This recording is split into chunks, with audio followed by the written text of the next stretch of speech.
great. We're going to get along great. This is going to be great. This is Inside Wisconsin Sports with Trevor and Josh. Crowd is here, about to blow, waiting for me to start the show. Out the curtain, lights go up, I'm home. Whoa! The playoffs are about stories, and there's none better than the Green Bay Packers. That glory that is the Packers has been developed for once and only, and that's pride. The story of their season is one of adversity. Tucker Kraft, Devontae Wyatt, Parsons is down. But the full story of this year's Packers remains unfinished. The playoffs, where this team gets to determine their fate. So what will their story be? Touchdown! Dontavian West!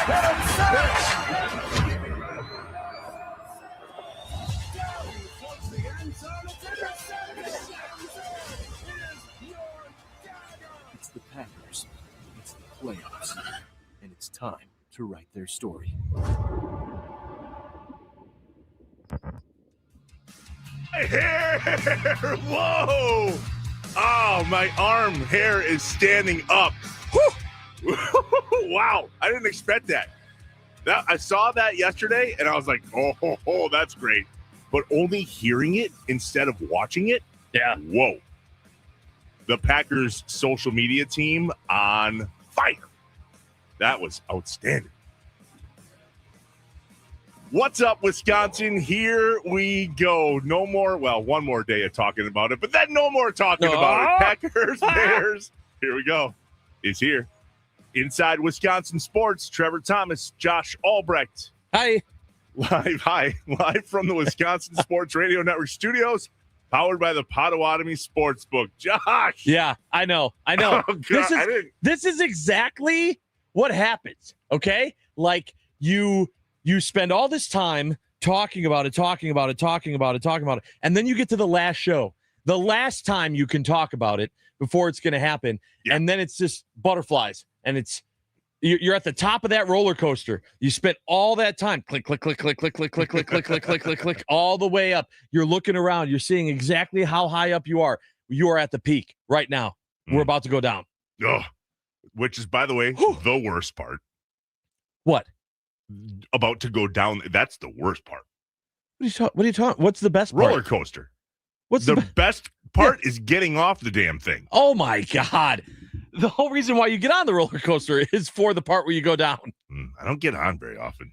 Really? Remember the Whizzer at Great America back in the day? Yeah, that was like my first roller coaster. That was ever. my first and only. Really? Ever. Buddy, when guys like your height, with all due respect, get off the Batman and go, whew, I almost hit my head. I'm not going. Yeah. Well, yeah, you don't do Batman. I didn't do Batman. Batman sucks. Why? Because it's too crazy. It whips you around too much. Okay. Yeah, I'm not a fan of that one. But like, if we're sticking with Six Flags, I mean, Raging Bull is great. Should have gone on Raging Bull. It's a smooth ride. I don't want to throw up everywhere. Like, are you a motion sickness guy? Oh yeah. Oh. Yeah, I can't even ride in the passenger seat in our vehicle without going, okay, God. Okay. Yeah, it's a problem. Now that's a little different. Maybe the air's different up there where you are. It's 100% different up here. Yeah. Packers Bears tomorrow night. Fairly important game. We'll get to that in a lot. yeah, just a little bit. Packers, Brewers, Badgers, Bucks, other. Let's jump in. We call it Let's Play Catch Up on Inside Wisconsin Sports. First things first. Yeah, big game, right? So Coach talked yesterday, and the question was, how we feeling? I think guys are excited. The energy's been outstanding. It's the playoffs, right? I mean, that's to be expected. So I think guys are loose though, and trying to treat it as normal as any other game. At least he's aware. Yeah. I mean, playoffs. I mean, it's true. It's true though, right? Like everything gets elevated, and it's really tough knowing too that it's not just the playoffs, it's the playoffs against the Bears. And it's against the Bears that you've already had two super memorable games against. Mm-hmm. Like, and now it's game three. It's literally Brewers, Cubs, the first opponent that the Brewers played in their run was the Cubs. First opponent that the Packers are going to play is the Bears. You can't write a story better than what's played out. Later in the show in the morning mind dump, we're going to have the conversation. Is this the Packers Super Bowl? I know that sounds silly to say out loud, right? Because they're playing in the sport that actually plays the Super Bowl. And I don't know if it's an apples to apples comparison to the Brewers Cubs, but we'll talk about it in the morning mind dump. If you would like to join in now, meaning you may or may not be here at that point of the show, go ahead. The Nicolay Law Fan Talk and Text line, 414-677-1250. Yeah, I'm very interested for that. Sometimes I have thoughts, Trevor, that I don't want to have, but they pop up in my head, and I go, oh, boy. Oh, is that what this is? And so I can't wait to discuss. The Brewers made a little news yesterday, and so too did FanDuel Sports. Did you see this, Josh? Sure there did. Are 9 MLB teams that canceled their contracts with FanDuel Sports Network. According to an article from The Athletic, from Evan Drellick, it's on. Or is it not on? Meaning it might be off. And Major League Baseball may have to take over some of these broadcasts. I texted Jeff Levering right away. Yeah. And I was like, you good? I know you're a Brewers employee, but you good? And he honestly didn't have much to say because this has been their life. Right. Fox Sports Wisconsin, Valley Sports, bankruptcy, FanDuel Sports, bankruptcy, probably. So first of all, I believe it was there are 9 teams in the MLB that that work with FanDuel. All of them said, nah, we're opting out of this. We're not working this. That doesn't mean that there can't be like some type of renegotiation. It's just that all 9 said, no, we're not doing it as things sit. But to your point about how things were, it was not that long ago when we thought, okay, how are we watching Brewers games? And I think that was after the Bally Diamond Sports, whatever it was. And then the news came out of, hey, FanDuel's got them. Boop. And then they slid in and this ended up being a thing. And you just saw different logos on the TV. And that's essentially how it ended up happening. Now it's happening again with FanDuel. I don't know where it ends, though. And it sucks that it's with our team. Major League Baseball Commissioner Rob Manfred told reporters Thursday in New York that the league is in the position to take over the broadcast of any teams if needed, and that the goal is to maximize revenue. Duh. Yeah. That's all of our goals. But that's another part of the problem is people don't realize, and we're going to get to it in a minute here, but when you're looking at, Mark Antanasio and the salary discrepancies and going after players, and we talk about market size and TV markets. Yeah, well, when you have, you don't even have a TV partner that's paying for those rights because all of this gets to this point, to this mess. That's a perfect example of why some teams can do. The Dodgers aren't having this problem. I'll just say that. No, big market teams are not. Manfred goes on to say in this article that the clubs have control over the timing. They can make a decision to move to MLB media because of the contractual status now at this point. But he also says, I think that's what's happening right now is clubs are evaluating their alternatives. Yeah, the little clubs are evaluating their alternatives, which is a whole nother story about how smaller clubs in Major League Baseball have to operate, whether it's TV deals or arbitration. The Brewers announced yesterday that they've signed the following players to 1-year contracts, avoiding arbitration. Outfielder Garrett Mitchell, second baseman Bryce Terang, first baseman Andrew Vaughn, right-handed pitcher / closer Trevor McGill, and the new guy, left-handed pitcher Angel Zerpa. One name not on that list in avoiding a hearing is William Contreras, who put a little emoji or two on his Twitter page yesterday, Josh, and was like, Yeah, the word was wow with an emoji over the difference of, I think it was $1.5 million. That was the difference between where William Contreras was at and where the Brewers were at. And, well, that's a lot more than it's been for some other players. And that's exactly it. That's what makes this so sad, is that you can look at that situation and you can go, gosh, this is embarrassing. And then you see Contreras put that out there, obviously showing frustration. Tons of fans being like, Contreras, we love you. I'm sorry. This sucks. Our owner sucks, blah, blah, blah. But this is exactly what this team is. This is what this organization is. We saw, what was it before? It was like less than $1 million. It was like 500,000. It was 7 something for one, 900 for the other. Yeah. This is what bothers me about this, though. Have you ever met soccer parents, soccer moms, or soccer dads, and all they do is complain about all the travel they have to do for these soccer teams? Oh, God, I got to go this way. And Friday, I don't have any weekends. Blah, blah. Hey, guys, you're the one that signed the kids up for soccer. You know that, right? So you can't sign the paper and then complain about the things that come along with the paper. That's what this feels like to me. Major League Baseball players sign their collective bargaining agreements. They know the rules. And yet Brewers get awfully whiny when this whole arbitration thing comes up. Yeah. And I'm going, but this is what you signed up for. You don't have, nobody's making you play. It's your profession, right? Giannis talked about that in the Athletic article yesterday, which we'll get to here in a little bit. But that's the scoop, man. Like, you guys know what you're getting into. You cannot have your cake and eat it too. If you want to be a Brewer, this is going to be the part that comes along with it, because the team cannot afford the TV deals that the Dodgers have or the payrolls that the Dodgers have. It bothers me a little bit when Major League Baseball, NBA, NFL players go, come on. No, dude, this is what you signed up for. This is literally the life you chose. I think it goes a step further with that in regards to the Brewers. If anyone out there thought, well, I still think the Brewers are going to pay Contreras, you're not paying attention. It's not about if they want to, it's they can't.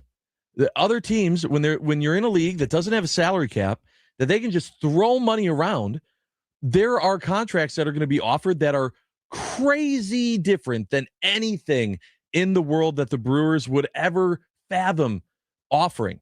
And so you can be mad at the Brewers. It's a bad look. It's always a bad look when these things happen. The fact that we have players that we have arbitration cases, or, stories that come out saying they have to avoid arbitration. All of these things suck. But the only reason why you should be really stunned by this is if you thought, well, I thought Contreras was going to be a Brewer for life. He's not. His contract's going to be up and he's going to go on to the next place. And that sucks. But more times than not, that's what happens in Milwaukee. And it's just part of being a Brewers fan. In your memory, how many of your favorite Brewers were Brewers for life? Braun. That's it. And Yount. That's also it. But that's literally those two. Probably the two greatest people to ever don the Brewers uniform. I mean, Yelly didn't start a Brewer, but he did not. He signed that contract, and I'm not convinced he'll finish here. Right, he still might not. But I mean, he signed the big contract. I think that's the difference, right? It's not just about them playing their entire career here.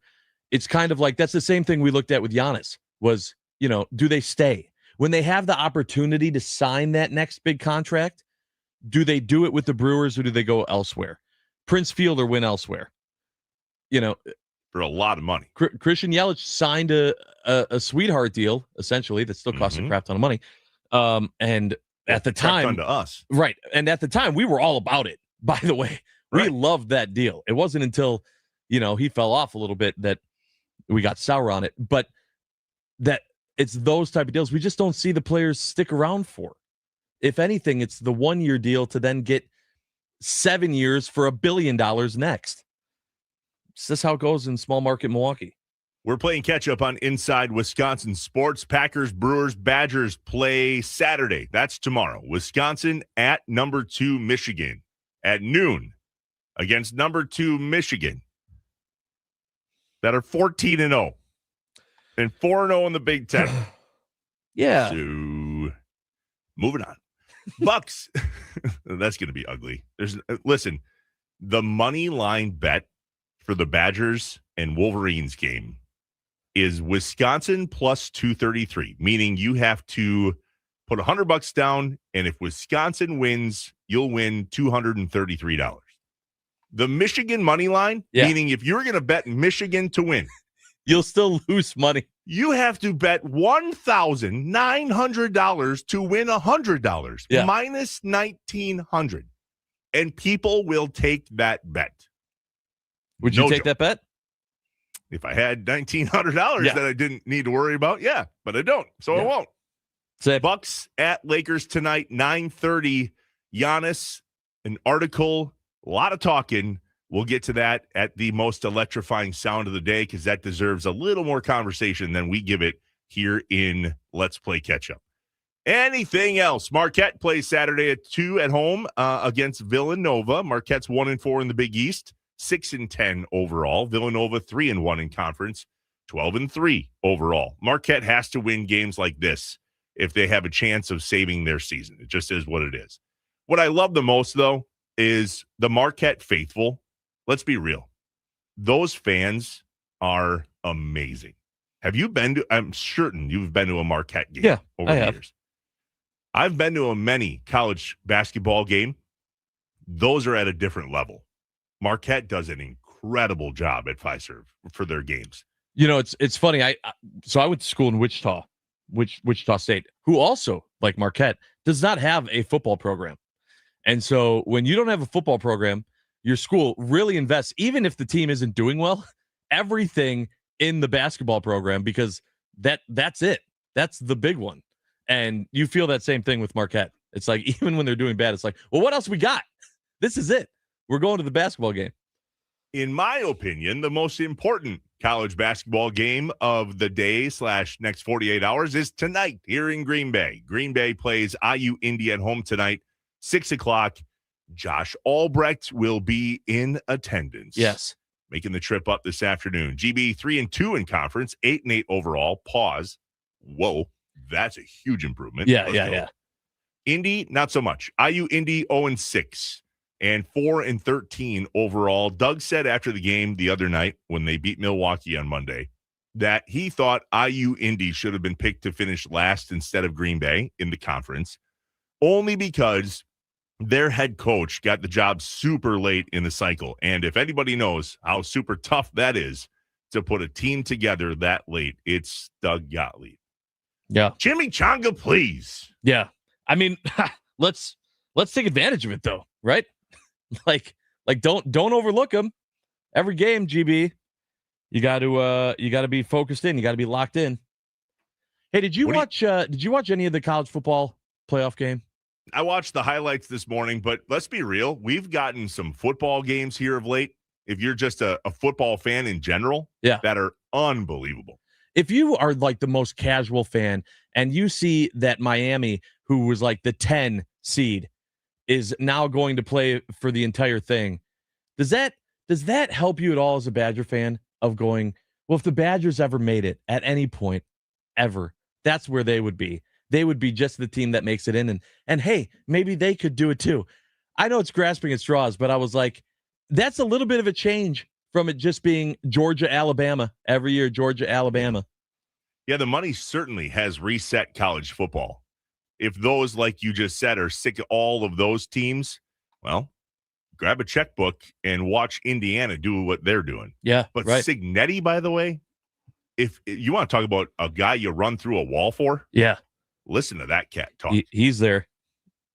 When we come back, we have questions. And the main one today is we've been talking Packers literally all week. Other than like one or two segments of each show has been 100%, 100p dedicated to Packers football. Have we missed anything? Is there anything that we missed? The 414-677-1250 Nicolay Law Fan Talk and Text line is open. So many of you are already texting in. We appreciate you listening, being here with us live on air and live online at YouTube and Twitter. Follow us there, would you? On Air Josh and Trevor Thomas IW on Twitter if you want to watch in person and follow along. We're off and running inside Wisconsin Sports with Trevor and Josh, live from the Wisconsin Sports Radio Network studios, powered by the Potawatomi Sportsbook, and live today at Natty Oaks Pub and Eatery on National Avenue from noon to 6 as the Mason Crosby Show with Mitch Thunder Nellis, Wisconsin Sports Daily with Sparky, and a special playoff preview with Tommy Wartz, all broadcasting live today in West Allis at Natty Oaks Pub and Eatery on National Avenue, here on the Wisconsin Sports Radio Network. I have questions. That's next. Good morning, Wisconsin.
Reminder, Inside Wisconsin Sports listeners, fans, peeps, if you miss any part of today's show or any other show that we perform here on Inside Wisconsin Sports, is that what it is? Yeah.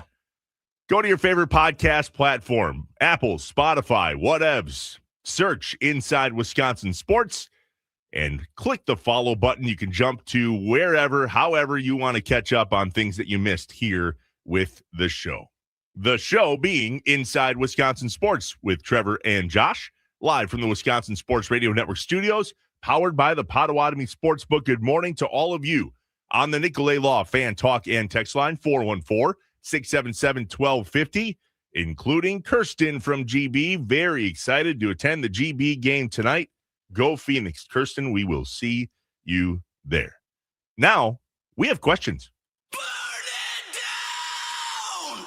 When things just don't add up, Trevor and Josh ask the hard questions or just point out how messed up stuff is. I only have one question. Can you fly this plane and land it? Surely you can't be serious. Do you view this season as a failure? You asked me the same question last year. What's the most important question the Badgers have to answer Saturday? This is a great question. Oh my God, this is a great question. It's time for I Have Questions on Inside Wisconsin Sports with Trevor and Josh. Maybe the biggest question is, how many of you are wearing Packers gear to work today? Like Annie, get to wear Packers gear to work. Let's go. Thank goodness my boss is a sports fan. Go, Pack, go. That's a question. How many of you have Packers gear on to start your day like Josh and I do? And have we missed anything? Is there anything that we haven't talked about this week that we need to cover? We're literally asking you guys the question today versus you asking us. The Nicolay Law Fan Talk and Text Line, 414-677-1250. Josh, is there anything that we missed in your world? Yeah, so, just everyone listening out there, go down your checklist. Go, all right, they took care of this, took care of that. The only thing that popped up yesterday that I'm still not positive, and I want to, Trevor, you just tell me, are we good here on Matt LaFleur aggressiveness play calling? I feel like in meaningful games, we're still, I don't know that I'm still confident that he has that figured out of when to go and when to not go. We've asked our coaches, our managers in Wisconsin sports to follow their gut more than the analytics. I feel like Matt LaFleur doesn't follow either in any way of consistent fashion. He's got the aggressive play calling in him. We just are confused when he chooses to use it. And more importantly, when he chooses not to use it.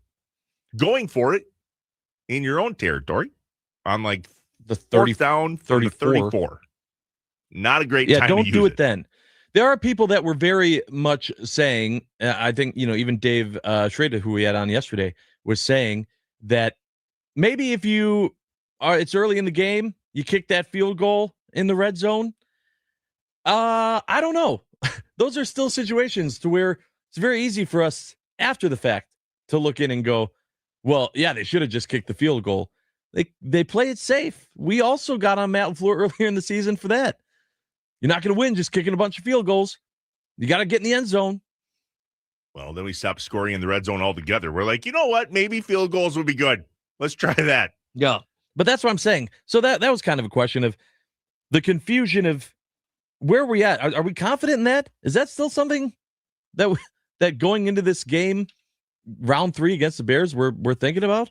And do we want him to be more aggressive in the playoffs or less aggressive? We'll have a top 5 list later. Josh is going to give his keys to the game. I came up with top 5 guarantees. What could go wrong? Literally all of it. All of it. The only thing I think that we haven't talked about outside of that, Josh, is field conditions. Chicago's playing surface is dog you know what. It always has been. It always will be. And so, too, apparently, is the Packers practice field up here in Green Bay. Yesterday, due to field conditions on the practice fields at the Hudson Center, Coach LaFleur talked about, hey, we got to go inside Lambeau. To do is go into Lambeau. And I think a lot of it is just the grass in Lambeau is better than that on our practice field. It's been it hasn't been great on the practice field this year. I think a lot of it's due to the weather and the amount of precipitation we've gotten. So it's a little bit softer. So Lambeau's in better shape, so we'd rather go there. But that's confusing. Yes, it is. Now I have more questions. If the practice field hasn't been in great shape, and that's kind of what we think we should expect down in Chicago, do we choose then to go to the field that's got the better footing? Listen, honestly, I think the injury yips played a role in this. Players were saying that for some reason, based on the precipitation and all the stuff that goes into it, the practice fields, Ray Nitschke, over at the Don Hudson Center, they're just not in the greatest shape at this time of year here in Green Bay, Wisconsin. I think that's reasonable, especially how much it's been pouring rain the last 12 to 16 hours. Brutal. But if that's what you think you're going to get in Chicago. Correct. Maybe we just try to make a go of it and play in the conditions that we think we might get. The follow-up question or two after that, shout out Pete Doherty of the Packers beat coverage for the Green Bay Press-Gazette, said, wait a minute, wouldn't that help, prep yourselves for the game this weekend? Apparently, though, the last time the Packers played in Soldier Field, it wasn't that bad. Matt LaFleur was more worried about the wind. I actually thought it was fine last time we played down there. So it was more the wind than anything else, right? Well, and the wind will be there again. So yeah. I don't know how you recreate that necessarily, and you try to practice in wind, but it's already very windy down there. It's supposed to continue to be very windy down there during the game. We're going to talk to Luke Sampe later in the show, just talk weather, because I think weather will be a factor. And I heard that, it's been a lot of rain here. I think it's been raining there. Reports showing snow and wind during the game, not rain and wind. So very interested to talk to him. But I do think weather plays a big factor in any football game. I clicked in the weather this morning to prep for our conversation with Luke Sampe, chief meteorologist at Channel 5 WFRV here in Green Bay. There is a flood advisory in Chicago right now. Yeah. Not a flash flood advisory, meaning look out, there's a lot of water in a specific place that could come rushing your way. This is just a plain old flood advisory. There's that much water in one place. And then you have to think, well, God, did they cover Soldier Field? Did they tarp it? I'll take the under. Yeah. Yeah. That's what I'm saying. That's what I'm saying. And now imagine it being like that and then getting colder. And now it's a snow bowl game on top of it. That's the question for Luke. What should we expect at game time? There's been a lot of reports of gusts of over 30 miles an hour, temperatures with the wind chill in the low teens, if not single digits. It is a classic black and blue division football game, only this time it happens to be in the playoffs. I think the weather absolutely will play a factor. We heard that from Caitlin Sharkey yesterday and how she's there in Chicago, and she believes, based on the reports, that it will be a level playing field, pun intended, for both teams. The weather will take out any advantage that either team had. Maybe that's what I'm most excited for. There was mud bowls here at Lambeau. There's been games in Buffalo where you literally can't see the field. Mm-hmm. That is the best football watching there is. It's super frustrating, and it's typically very low scoring, but really, really fun football to watch nonetheless. I also think it's really important to see in the games that the Packers and Bears have played so far, they've been close. Both have been super close. Both have been super exciting and have come down to a few plays. When you have weather conditions like this, those few plays get amplified a ton. And so the weather, to your point, Trevor, it'll absolutely play a role. 414-677-1250, the Nicolay Law Fan Talk and Text line. Is it just me from the 608, or is Matt LaFleur almost always calling shotgun formations on 4th and 1? No stats in front of this person to back this up, but they feel like it rarely works. Why snap the ball 5 yards back when you only need 1 yard? My son plays high school football, and they do this on the regular, and it drives me nuts at that level, and it drives me even more nuts at the pro level. I do not understand, and you worded it perfectly, 608, why you choose to start 6 yards away from where the first down's needed, and then you take a 2, 3, 4, 5 drop back. Mm-hmm. Some of these passes, this happened in the last game. I don't remember who caught it. They throw a pass for a first down, but it ends up being like 15 yards from where the ball was thrown in terms of the yardage needed. And then most of the time, the wide receivers have to come back to catch the ball. Meaning if they're 2 yards in front of the first down yard marker, they have to come back 2-3 yards to go grab the ball and then attempt to turn around and get the first down. All the while, all of this started 1 yard away from a first down. Yeah, I mean, that you're right. Throw 15 yards to get 5. It's very frustrating to watch. However, do you not think that maybe that's partly just O-line concerns of going, I gotta back up, otherwise I'm going to be on the ground. Just go forward. Yeah, that's the best solution. Just go forward. Grab ball, go forward. Well, hopefully a healthy Josh Jacobs changes that a little bit. And I think that's why they made a decision to go and practice on Lambeau. Mark and Eagle, you don't want to practice on a bad field. The last thing the Packers need is someone getting hurt due to bad footing. That's exactly right. Yeah. They would choose to go practice on a good field so they can get a good practice in versus practicing on a field, ironically, much like Soldier Field, and not getting a good practice in. We understand why they made the decision, but if you take a step back, or if you start the conversation in the shotgun, you kind of go, that seems a little weird. We know where we're going, but more and better practice is good for everyone. I love this text on the Nick Law Fan Talking text line coming in from Jason in Wind Lake, who says, I just like the list of excuses that are accumulating in case this goes bad. Jason, stop pointing out the obvious, please, would you? This is part of being a fan, bud. It's called protecting yourself. And if you think these are the only excuses we have today. Are you wrong? You're wrong. Stay tuned. All right, when we come back, the most electrifying sound of the day and some conversation about things that weren't audible. But boy, were they in writing yesterday from Giannis Antetokounmpo, and we have questions. This will continue.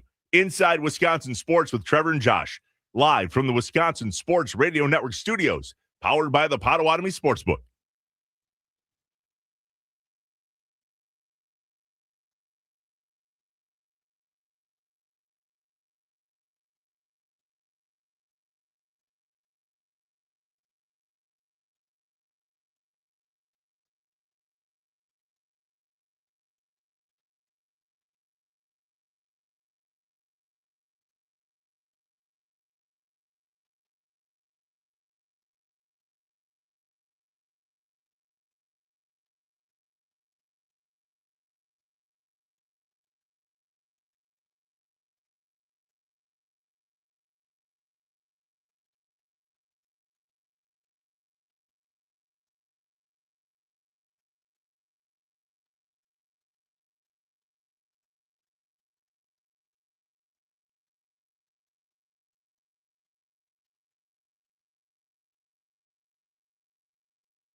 That Wisconsin Sports Radio Network live in Wausau on 93.9 The Game. Good morning to you. Milwaukee, 1250 AM and 105.7 FM. The Fan. What's up, Milwaukee? Way up. Duluth Superior, 710 The Game. What's going on up there? And 99.7 FM WNFL here in Green Bay and the Fox Valley. Time for today's most electrifying sound of the day. It's time for The most electrifying. sound of the day The most electrifying. on Inside Wisconsin Sports with Trevor and Josh. Brought to you by Best Electric. Learn more at bestelect.com. Don't stress. Connect with the best. Shooting threes this season. Practice. Giannis says no. Back the other way, Trent. Giannis inside. At both ends.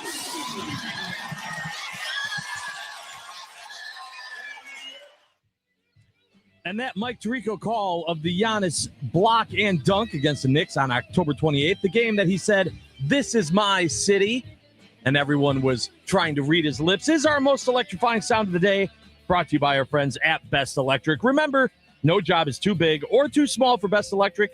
Don't stress, connect with the best. Call them today or visit bestelect.com. I thought that would absolutely be the most electrifying sound after the news comes out yesterday from The Athletic. Sam Amick, writer for The Athletic, who got to talk with Giannis and put a story together. He says in the article he had an 11-minute conversation with him as they were walking to the bus. And essentially, the biggest thing that came out of it was him saying, "I will never ask for a trade. I would like to retire in Milwaukee." How'd that Shams, make you feel? Shams, where you at, bud? I see it. Oh. I would have loved. That's what I wanted to be the most electrifying sound, is Shams having to say those words. Did he have off yesterday? I don't know. Maybe he was sick. I didn't see him. Where are you at? Huh? Where's he at? So when Shams says that Giannis has requested a trade, or all of those reports that said so, that's because his agent had been having conversations. Shams has come out and at least admitted that part, that there's been conversations, and Giannis said the same thing, that he can't control what other people talk about per se. Or But who what talks to who. True. What I thought was interesting in the article about what Giannis all said is more about what Giannis didn't say.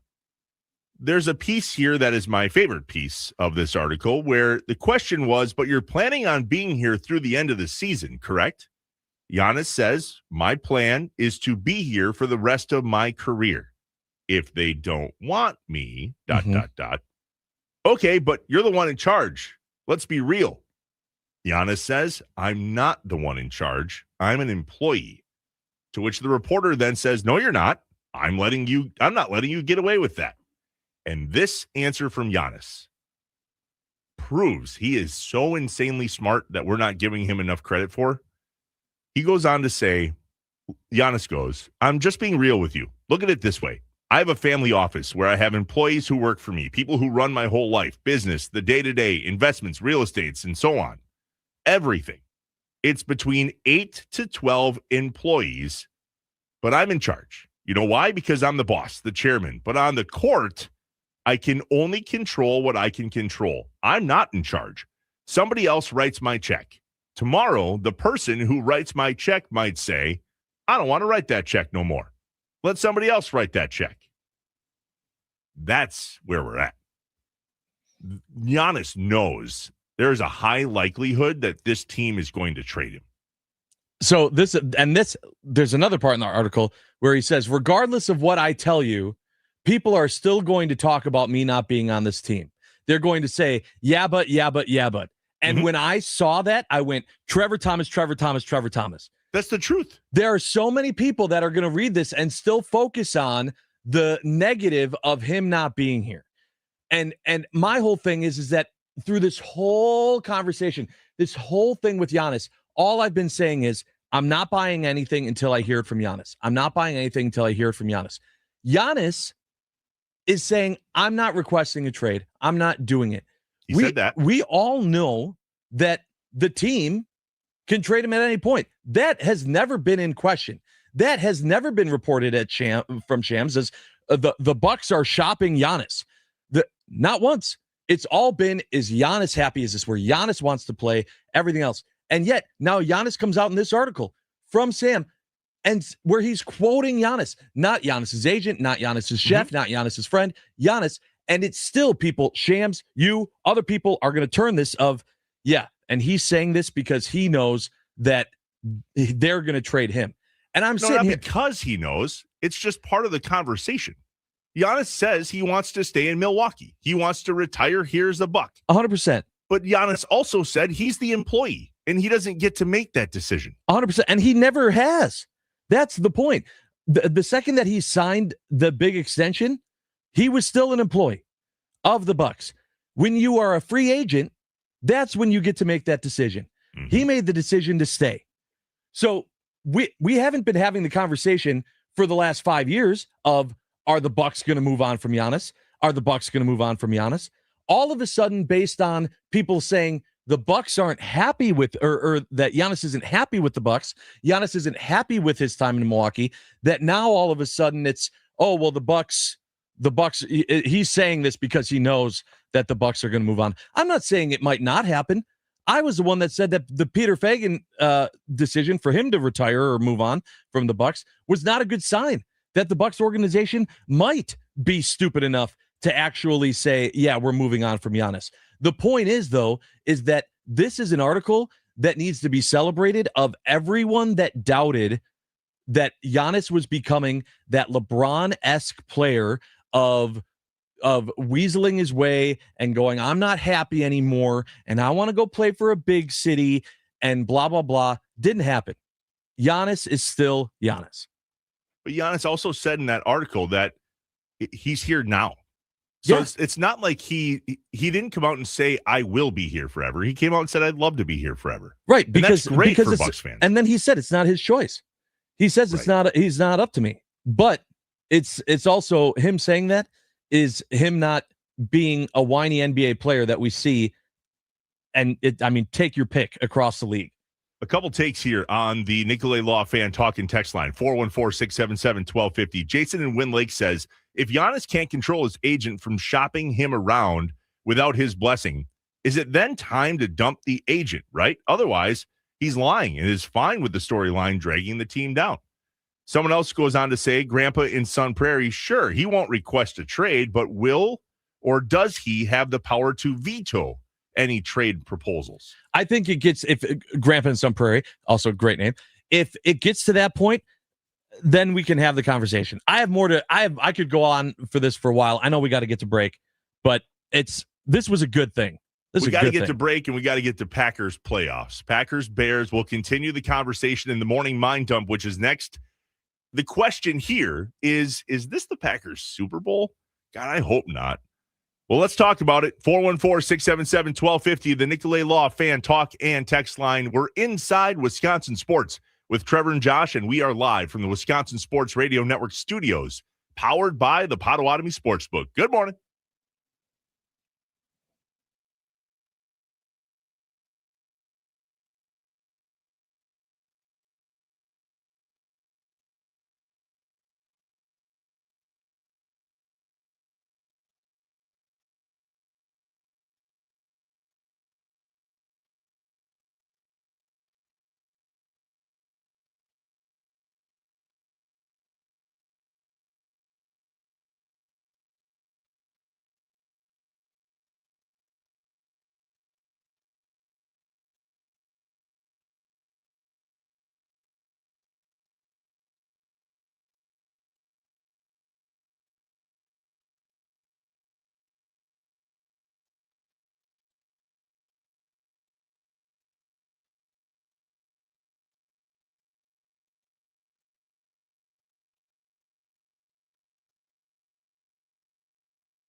I am an eternal optimist. So please, God, don't tell me that you're an eternal pessimist. I like to say I'm a realist. Oh, it's great. We're going to get along great. This is going to be great. This is Inside Wisconsin Sports with Trevor and Josh. Crowd is here, about to blow, waiting for me to start the show. Out the curtain, lights go up, I'm home. Whoa! The playoffs are about stories, and there's none better than the Green Bay Packers. That glory that is the Packers has been developed for once and only, and that's proud. The story of their season is one of adversity. Tucker Craig. Parsons is down. But the full story of this year's Packers remains unfinished. The playoffs, where this team gets to determine their fate. So what will their story be? Touchdown! Dontavian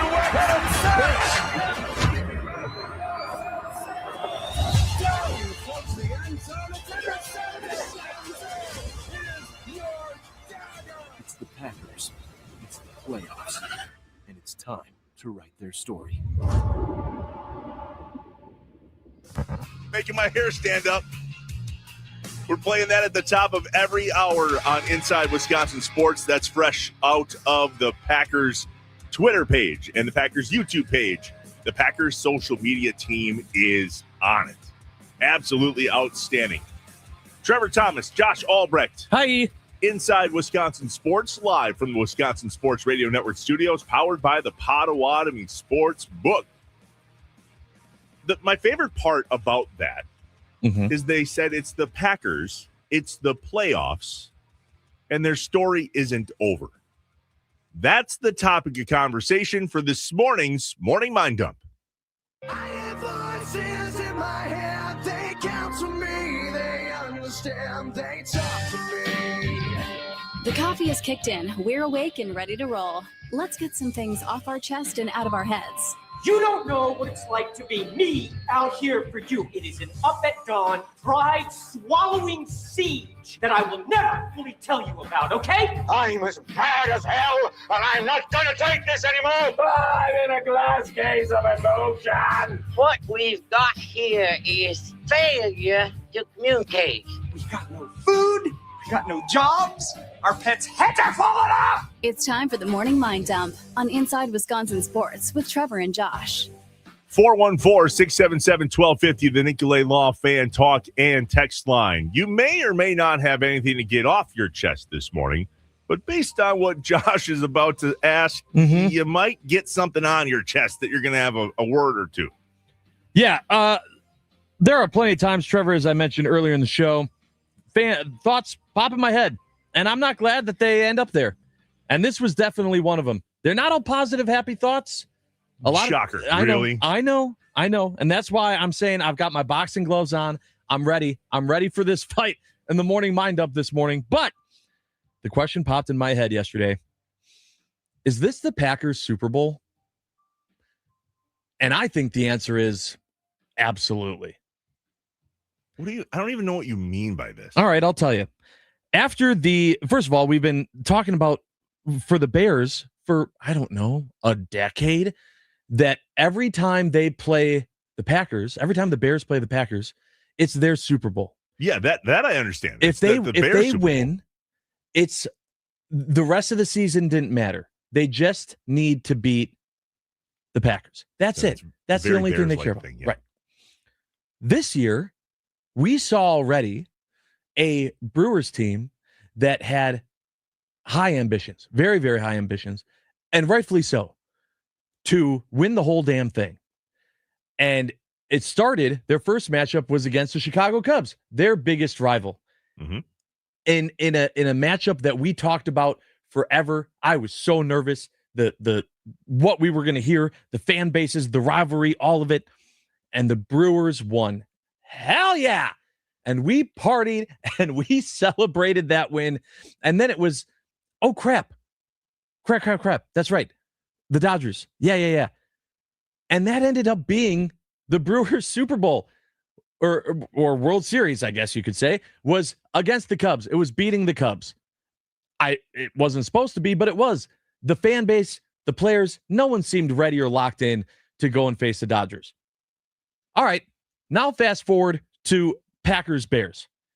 If you go through the whole season, the most memorable moments are Nixon's interception and Dobbs fumbling it against on the onside kick in the 2 games against the Bears that ended up winning the division, beating the Packers in a game, completely reigniting the flame of this rivalry, which earlier in the year I had even said, not our rivals. We've been focusing on the Vikings forever. They've been the rivals. They've been the more competitive ones.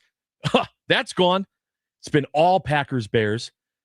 And then you take the expectations and the goalposts that have moved with this Packers team, with these injuries of what are they really going to get past the next team, limping into the playoffs, blah, blah, blah. Eliminating the Bears at Soldier Field is such a goal that it's hard for me to sit here and go, no, this isn't the Super Bowl. This is the Super Bowl for the Packers. Is eliminating the Bears and saying to the Bears, you still suck, and the Packers will always have your number.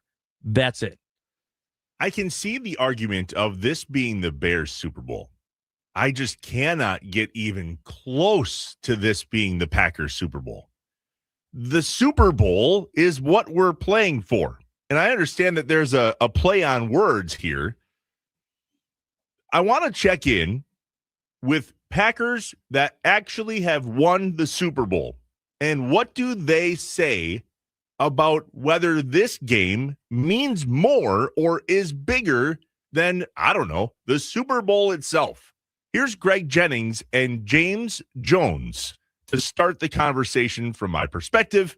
A message from Packer playoff greats who have Super Bowl rings. Take nothing for granted. Just play ball. It's football. I don't care when you play it, why you're playing it, who you're playing against. Pile driving to the end zone. Now Watson cutting left to the house for the touchdown. Be what you've always been and get done what you need to get done. Steps up. He's hit and he's stopped. Intercepted. Don't make it bigger than what it needs to be. And being young, there's a benefit to it. We were one of the youngest football teams in the National Football League too. And we won a Super Bowl in 2010 being one of the youngest teams. And make the most of the opportunity. If you got a chance to win it this year, go win it. Go win it and don't take nothing for granted. Everyone has to have the mindset of we are the best and we are going to be the best every time we step on the field. What he said there was, don't make this a bigger game than what it needs to be. I fully expect the Bears to treat this like the Super Bowl. If the Bears knock the Packers out of the playoffs, you will see absolute pandemonium in Chicago to the point where they could literally look at this and go, well, I'm not sure it gets better than that at this time. Very much like we said about the Brewers and the Cubs. The 920 on the Nicolay Law Fan Talking text line says the Packers aren't a lesser mid-tier franchise. A Super Bowl would be the Packers Super Bowl. Mm-hmm. Yeah, I understand. There's also the 262 that says, I agree, Josh. If the Packers win this game, I will have as much joy as winning a Super Bowl. Can't compare it to a Brewers team that will never win, though. Were you guys Packers fans when they won the Super Bowl? Do I really have to even answer? So how are you comparing beating the Bears in the first round of the playoffs to the feeling of winning the Super Bowl? This blows my ever-living mind. I don't understand how this remotely comes close to winning a Super Bowl. I think that a lot of the fan base, if they're being honest with themselves, when Parsons went down, when Wyatt went down, when the injuries lined up, they said they can win the division. I don't know that the Super Bowl hopes are alive. The Super Bowl hopes might have died. That's what a lot of people said. Okay. So if that's true, and that's where you are now, being a 7 seed for 3 years in a row, and you are having conversations about your head coach and what's going to happen next. You're already having those aren't Super Bowl mentality thoughts, questions, perspectives, mindsets. This is you're going against your rival. that is trying to prove that there's a change happening and that they are taking over that seat, and that this run that the Packers have gone on of kicking Bears' ass for as long as they have is over. And the Packers are here to say, no, it's not. We still own you. That is the storyline. The storyline is not the Packers are on their way for a chance to win another Super Bowl, and the Bears are one of the teams standing in their way. That's not been what anyone's writing about. That's not what anyone's talking about. And it's because that's not where anyone's head's at. Everyone's head is just on beating the Bears and proving to the Bears that they still suck. That's because we have to beat the Bears to get to the Super Bowl. Oh, my God. Josh, the way you just described how important this game is to the Bears proves that this is the Bears Super Bowl. That is exactly what this is. The Packers fans may or may not believe that they have the best chance at winning the Super Bowl this year. That I understand. But Matt LaFleur, all the players, even the greats that have come before all of this have said, everybody's 0-0. You never know what could happen. Those cats, Greg Jennings, James Jones, they were the youngest team in the National Football League when they won the Super Bowl. They had the injuries. I just don't see the comparison. I understand the idea of the Brewers beating the Cubs. That had completely different juice, in my opinion. If Craig Counsell isn't the manager of the Cubs, is that the Brewers Super Bowl? Is that the Brewers World Series? No. Is it great that we got to knock the Cubs out of the playoffs? Yeah. What? Now, will it be? Tell me why it's different, though. Why? Craig Counsell. That's why it's different. So but the Brewers still won the most games they'd ever won in a season. They had the best record in all of Major League Baseball. They had set themselves up for the best opportunity. Do it for Uke. All of the things going their way for this to be the year that the Brewers won it all. And then, but you're going to say, yeah, but that was different. That was different. That doesn't. It had more juice. Craig Counsell managing the Cubs, leaving the Brewers, and going to the enemy brings more juice. This game between the Packers and the Bears is just another chapter in the long history. We rarely play them in the playoffs. It feels good. I wanted the Bears. I love this rivalry, but this isn't the Super Bowl. It just is another game on the Packers' path to the Super Bowl. If this was the Super Bowl, if Packers fans would feel like this is the Super Bowl, I have more questions than we have time for. This is a Packers playoff game that happens to be in Chicago against the Bears. 3 games away from the actual Super Bowl. What should be the Super Bowl is the Super Bowl.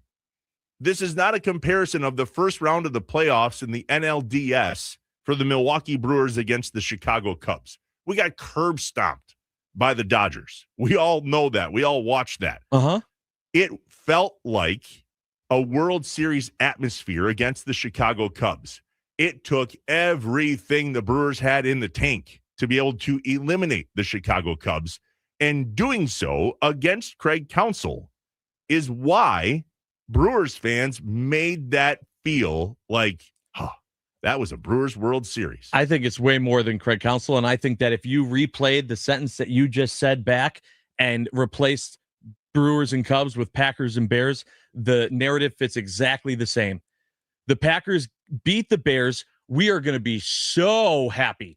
We are going to be just celebrating through the week. And then they have to go to Seattle, a team that we also we don't like. And Seattle has looked amazing. I'm not saying it's going to happen, but I'm saying play this out for me. Play this scenario. The Packers beat the Bears. They end their season just like the Brewers did the Cubs. It's incredible. We are so excited. And then they go and they get curb stomped, to use your words, just like the Brewers did against the Dodgers.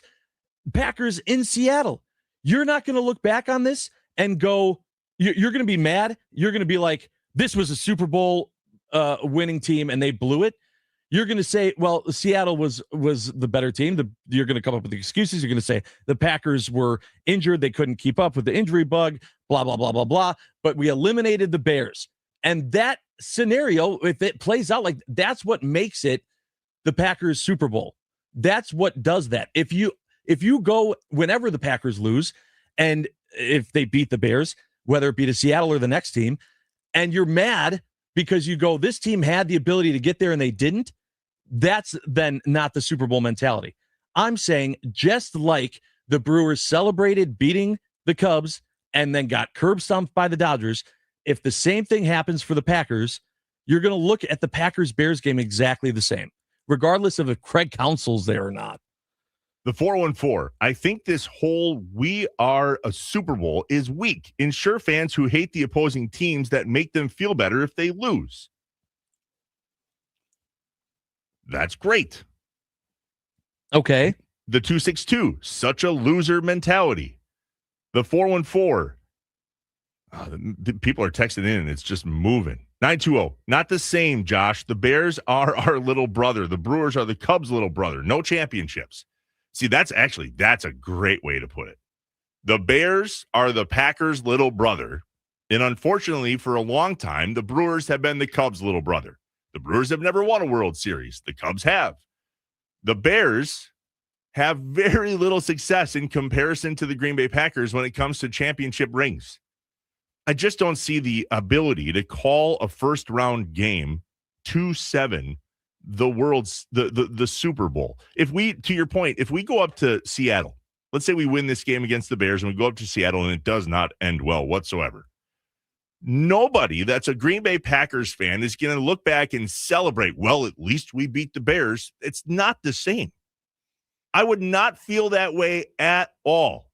There's no moral victory after we lose in the playoffs as Packers fans of, well, at least we beat the Bears. I will not feel that way. Not even a little bit. When you look back, and maybe you're right. Listen, I'm not telling you how to fan. I don't know how you're going to feel 3 months from now looking back at this Packers season and what's going to be the memorable moment. I'm telling you, if the Packers beat the Bears and then get curb stomped by Seattle, you're still going to celebrate that Packers-Bears victory. Absolutely. Not like the Super Bowl. The argument is this is the Super Bowl. This is not this. I will not feel anything close.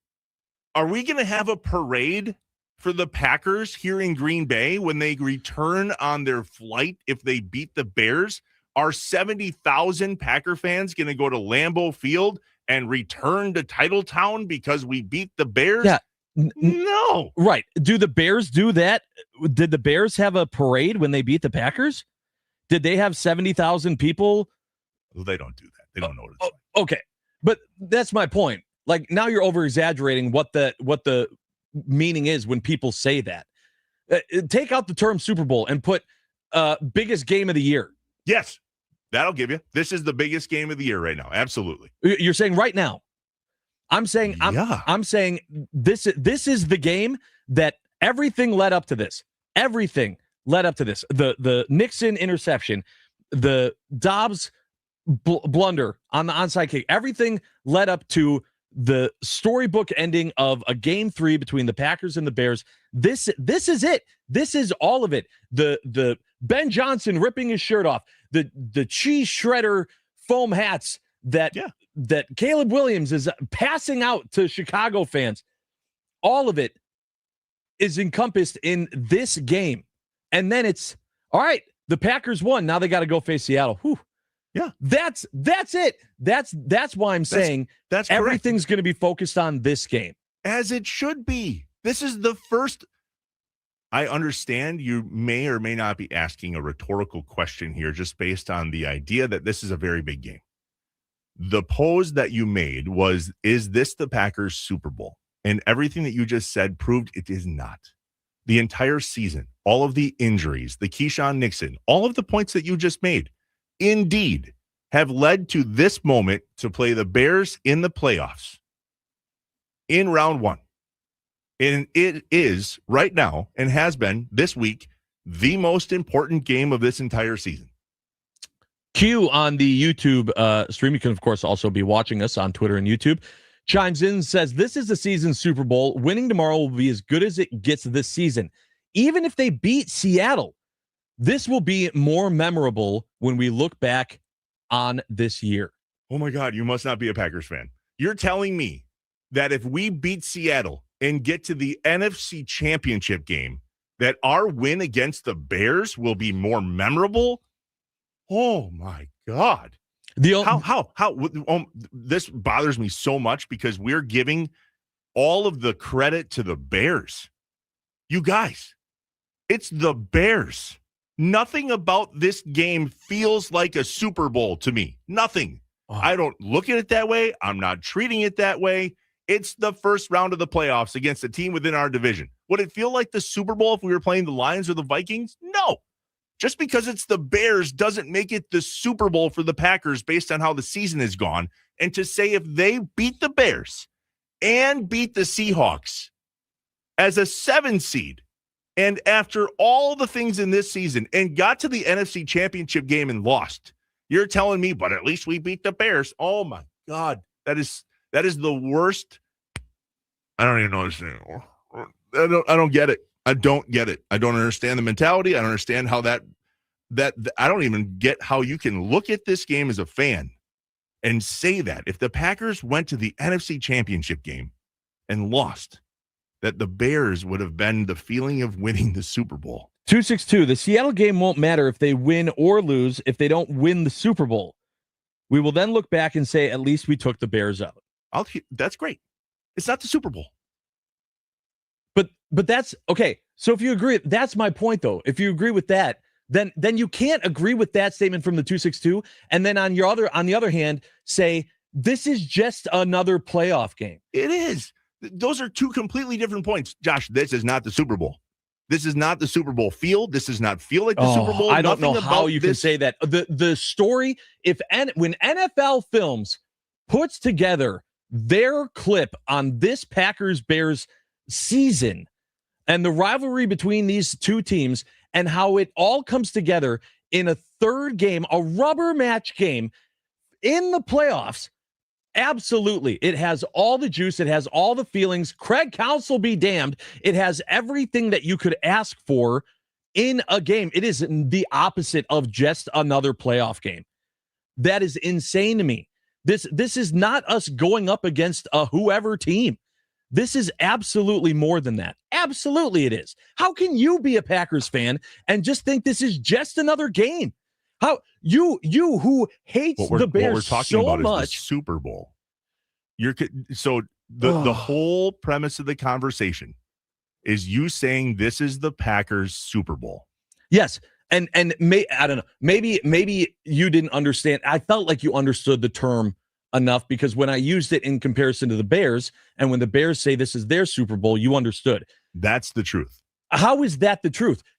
Realistically, the Bears have just as much of a chance as the Packers right now to go to the actual Super Bowl. Actually, they have a better chance as the 2 seed, right? That's what that means. And so they technically, realistically, have just as good of a chance. They have to get past the Packers and then whoever else they would play to get to the Super Bowl. If you're going to look at it that way, then the only game that's actually the Super Bowl is the Super Bowl.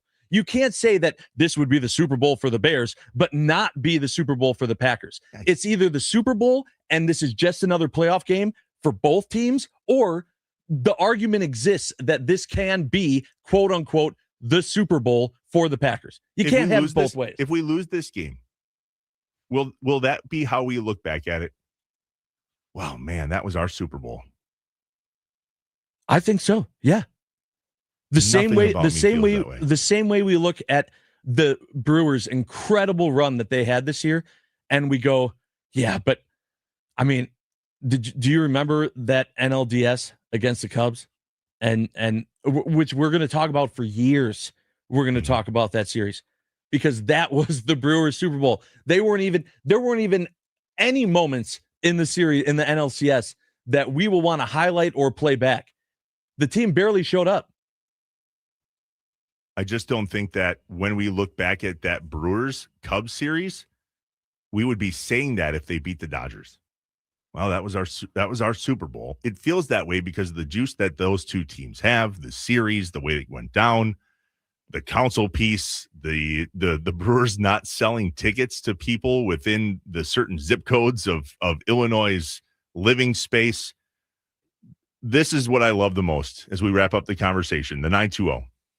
This is not the Super Bowl. The Packers are way too good to say this is the season. That's what we wanted, or just below that. Bears sucked for so long, it means more to them to win a playoff game against the Packers.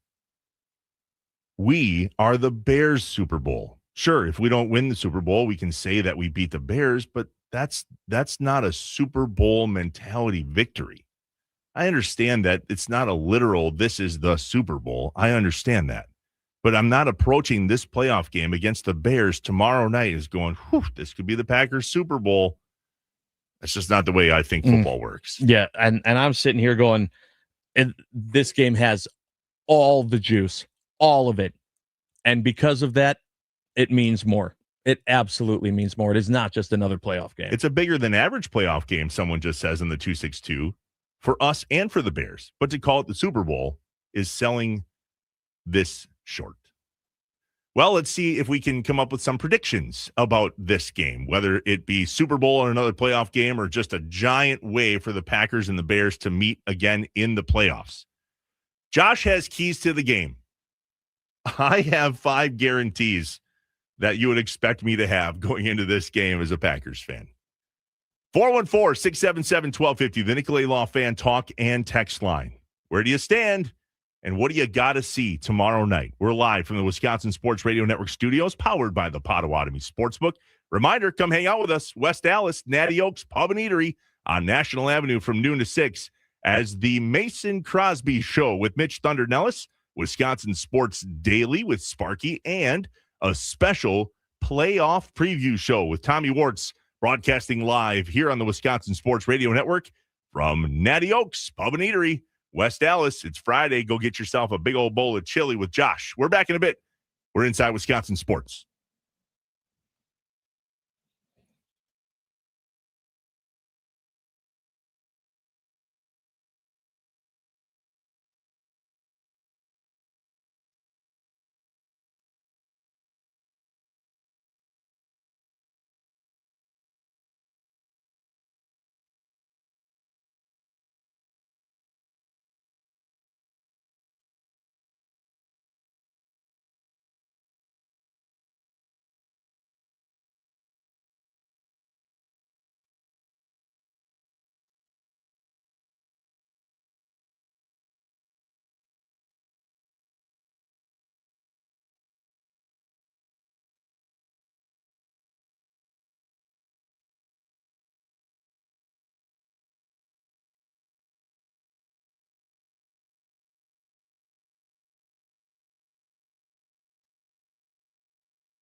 Some jerk's wearing a Bears jersey. Let's all get together and kick his ass. Yeah!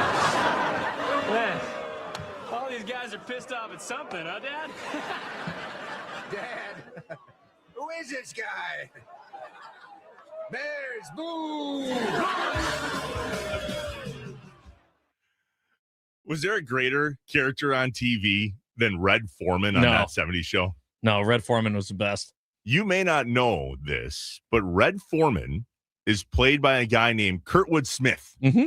Kurtwood Smith from Wisconsin. Born in Wisconsin. But what you do not know is that Kurtwood Smith's stepdad, growing up here in Wisconsin, is Red Foreman on that show. That is where the inspiration of Red Foreman came from, was Kurtwood Smith's upbringing here in Wisconsin and him watching his stepdad be, well, the dad that Red Foreman turned into on that 70s show. What's up, Wisconsin? Welcome back. Inside Wisconsin Sports with Trevor and Josh, live from the Wisconsin Sports Radio Network studios, powered by the Potawatomi Sportsbook. A few weeks ago, we started doing a Top 5 Friday. What are the top 5 things that are on our mind, whether it's in regard to the Packer game this weekend or maybe something else? Once the Packers season's done, we'll continue this on as well. Josh has his top 5 keys to the game this weekend. I took this in a little bit of a different direction. But first, Josh, what are the 5 things that the Packers need to do in order to win this game? All right. Tomorrow night. You're gonna hear this list, Trevor, and you're gonna go, some of these sound very familiar. Well, it's because it's the last game of the season, and a lot of the problems that have existed are still there. So, number 5, no special teams mistakes. I've said that a few times. I thought maybe the sports gods wanted me to clarify. So, no missed kicks. That means field goals, extra points, or kickoffs. Don't kick anything out of bounds either. Don't give them the ball on the 40, please. Okay? Also, no fumbles on returns. No huge run backs from the Bears. Don't let them have a huge momentum shifting moment on special teams, please. Number 4, guys have to stay healthy. We rested guys. We had them come back. I know, obviously, you're not looking ahead necessarily. You're focusing just on this game, and you have to do that every game when it's playoff football. But no concussions with Jordan Love in the first quarter or half to where we're changing things. And we need guys to stay healthy. I don't want to see carts or just for one game. Seriously. Could we just avoid carts on the field? That would be fantastic. Number 3, you have to make Caleb Williams beat you through the air. No constant scrambles for first downs. If the weather conditions are bad, right, that's going to, as you said earlier in the show, Trevor, it's going to lean towards more of the run game. Yeah. But that doesn't necessarily mean that it's always going to be from the running back. We know that Caleb Williams likes to get out of the pocket, run around.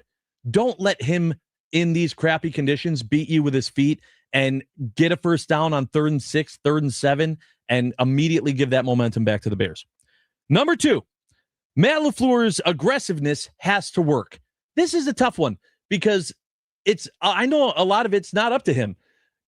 He's a lot of this stuff, and we've seen it with any aggressive coach, Dan Campbell, et cetera. It doesn't always work, right? And it's hindsight is 20/20.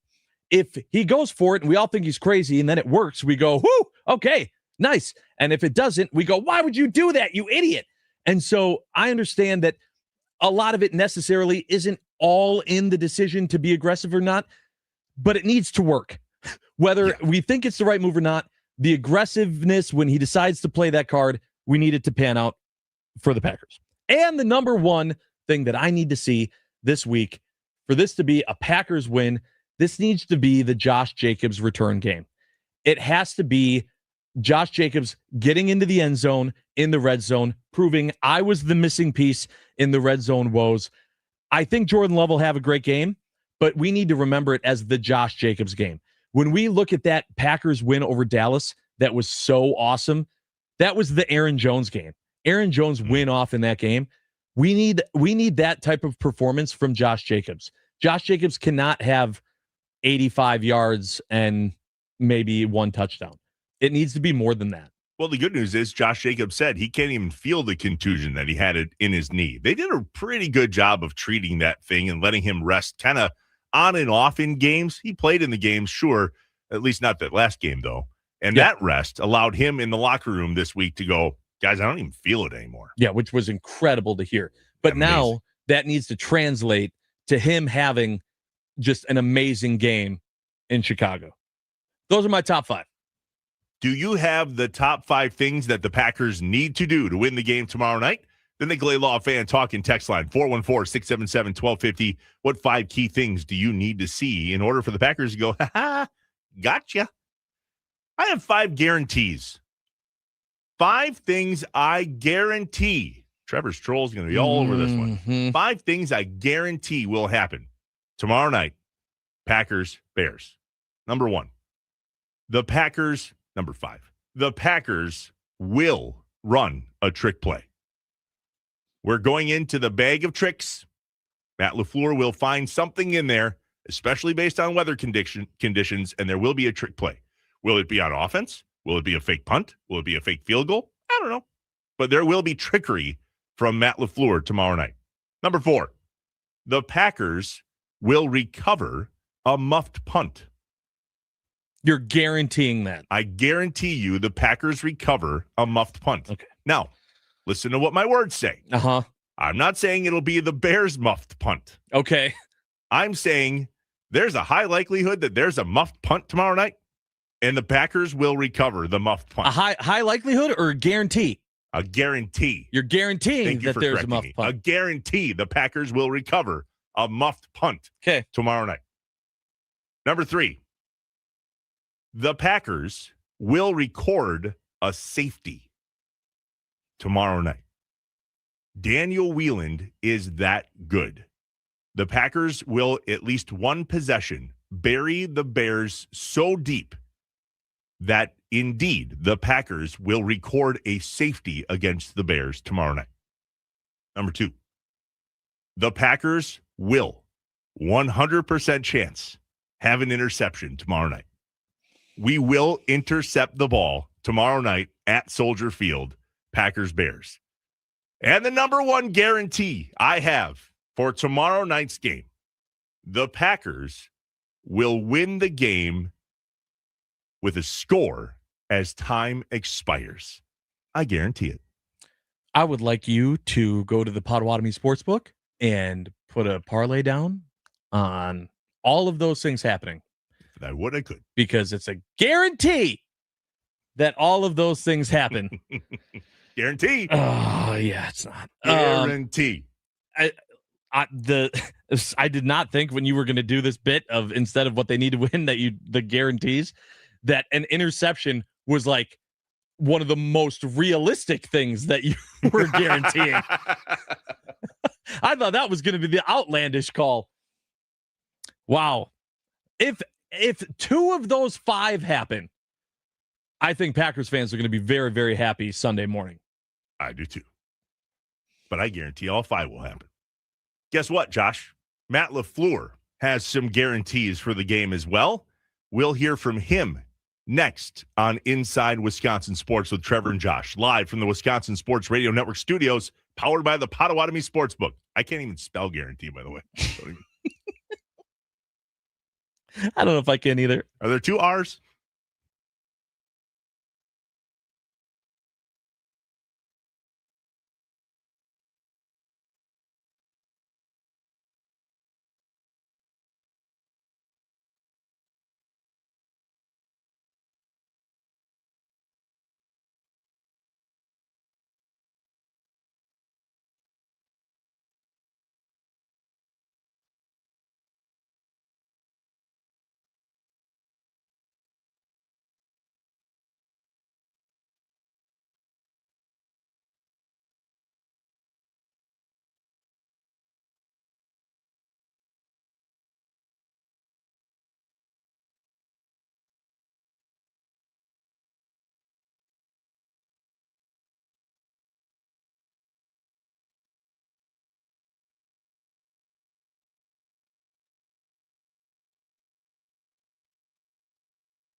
Inside Wisconsin Sports with Trevor and Josh, live from the Wisconsin Sports Radio Network studios, powered by the Potawatomi Sportsbook. I don't know when there's 2 R's in a word or not 2 R's. Yeah. I failed that part of English class. Oh, that was good. These text messages are even better, though. What a day. What a day we've had so far. The 262 just chimed in and said, Trevor, these guarantees feel like a Tommy Boy guarantee. Quote, you can get a good look at a butcher's ass by sticking your head up there, but wouldn't you just rather take his word for it? Amen. You're right. Stretch. That's what I'm talking about. What are the things that we have to guarantee, or that I will guarantee? But Coach himself, Matt LaFleur, had a couple guarantees yesterday about the way his players need to play. This is what he said, and this is how I took it. I guarantee, in order for us to win, this is what has to happen. In the biggest of games, your best players have to play their best. Yep, I sure do. Play that again real quick. In the biggest of games, your best players have to play their best. Yep. Have you been keeping track of the obvious crap that comes out of his mouth this year? Yeah, there's a whole folder. I mean, there's going to be a compilation someday made of just the brilliance of Matt LaFleur at the podium. In order for a player to play his best, he needs to do one thing and one thing only. Concentrate on your J-O-B.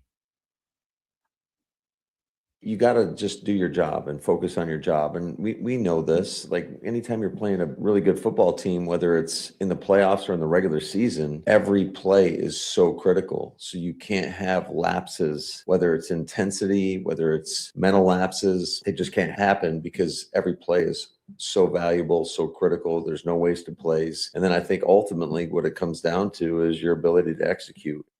Well, I guarantee that's not going to happen. The Packers will have a mental lapse. Ooh.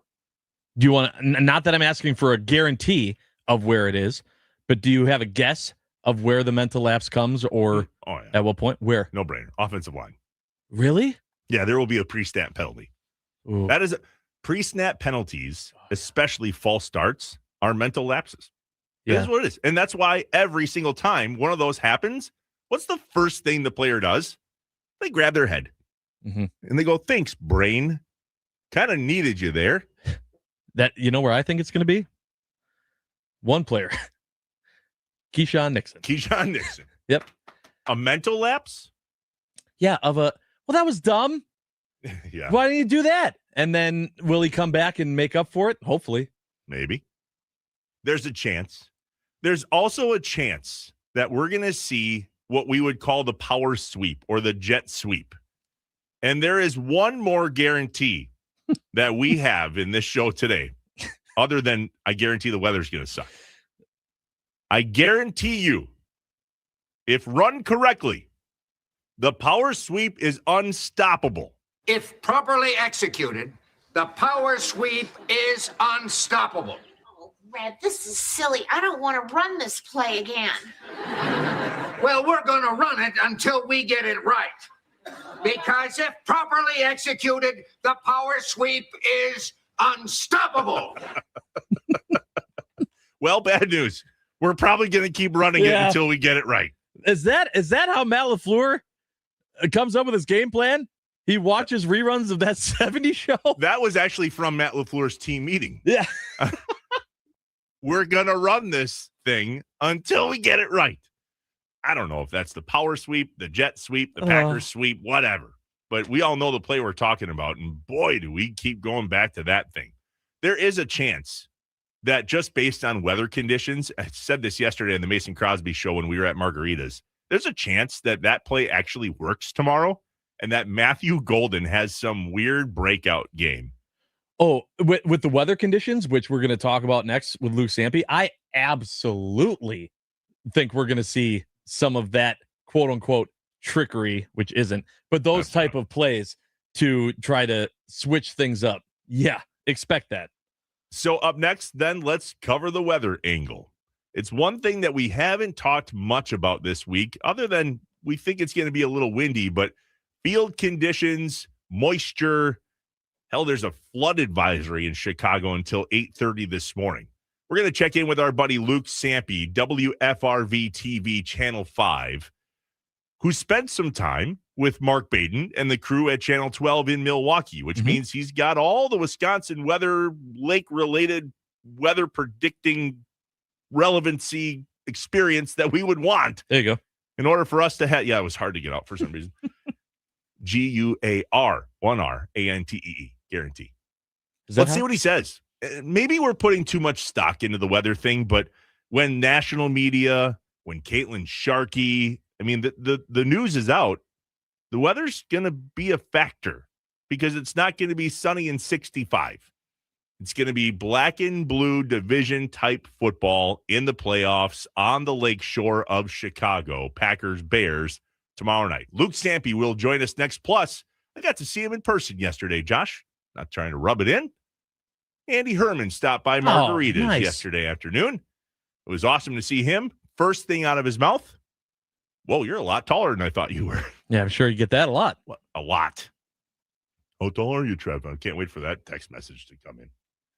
414-677-1250. Continue bringing us your predictions for tomorrow night, because when we get done chatting with Luke and as we chat with Andy a little bit before, a little bit after, we will give you our final predictions for Packers Bears tomorrow night, Soldier Field, Prime Video. Yay. Fox 6 in Milwaukee, NBC 26 in Green Bay.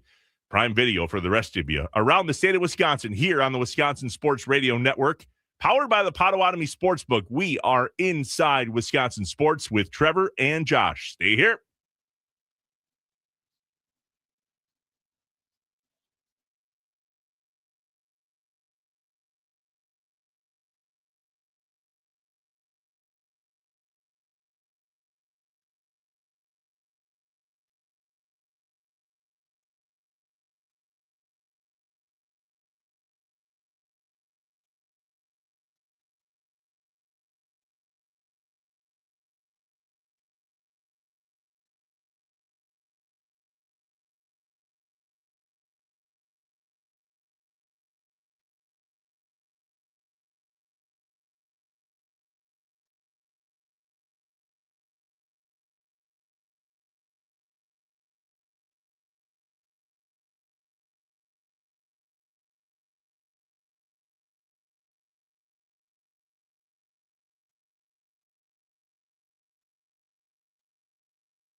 I am an eternal optimist. So please, God, don't tell me that you're an eternal pessimist. I like to say I'm a realist. Oh, it's great. We're going to get along great. This is going to be great. This is Inside Wisconsin Sports with Trevor and Josh. Crowd is here, about to blow, waiting for me to start the show. Out the curtain, lights go up, I'm home. Whoa!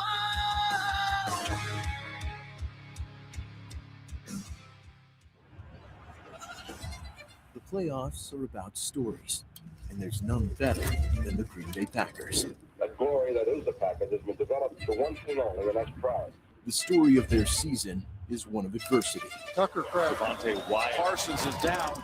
But the full story of this year's Packers remains unfinished. The playoffs, where this team gets to determine their fate. So what will their story be? Touchdown! Dontavian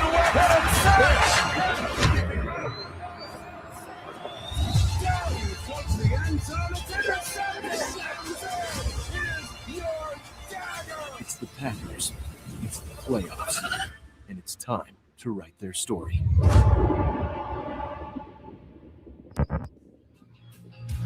It's over, Josh. One more hour. And then it's game time, at least in our world. Yep. Talking Inside is done. Walking is happening. Walking. Time to walk the walk. Run the run. Block the block. Whatever.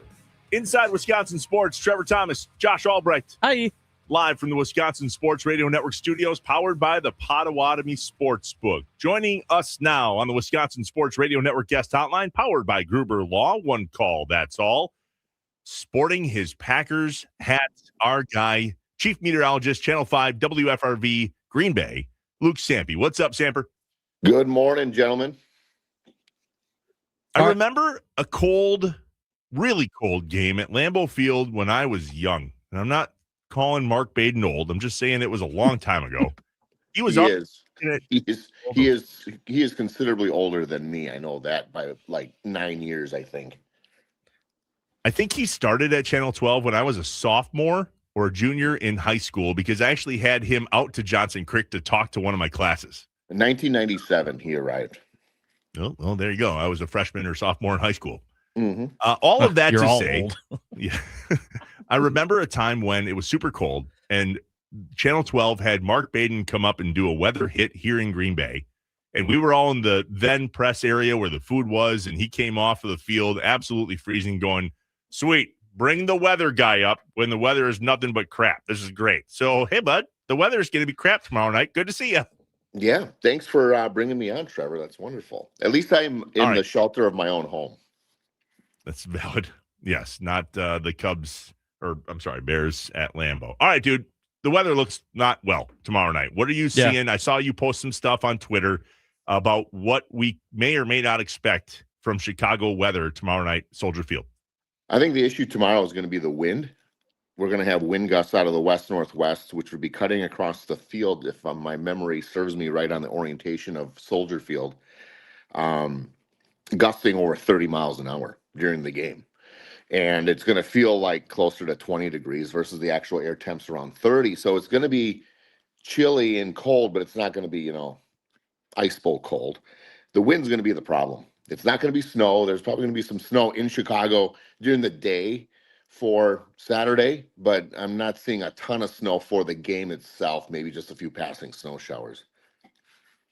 So right now, there reports there's flood warnings happening in Chicago.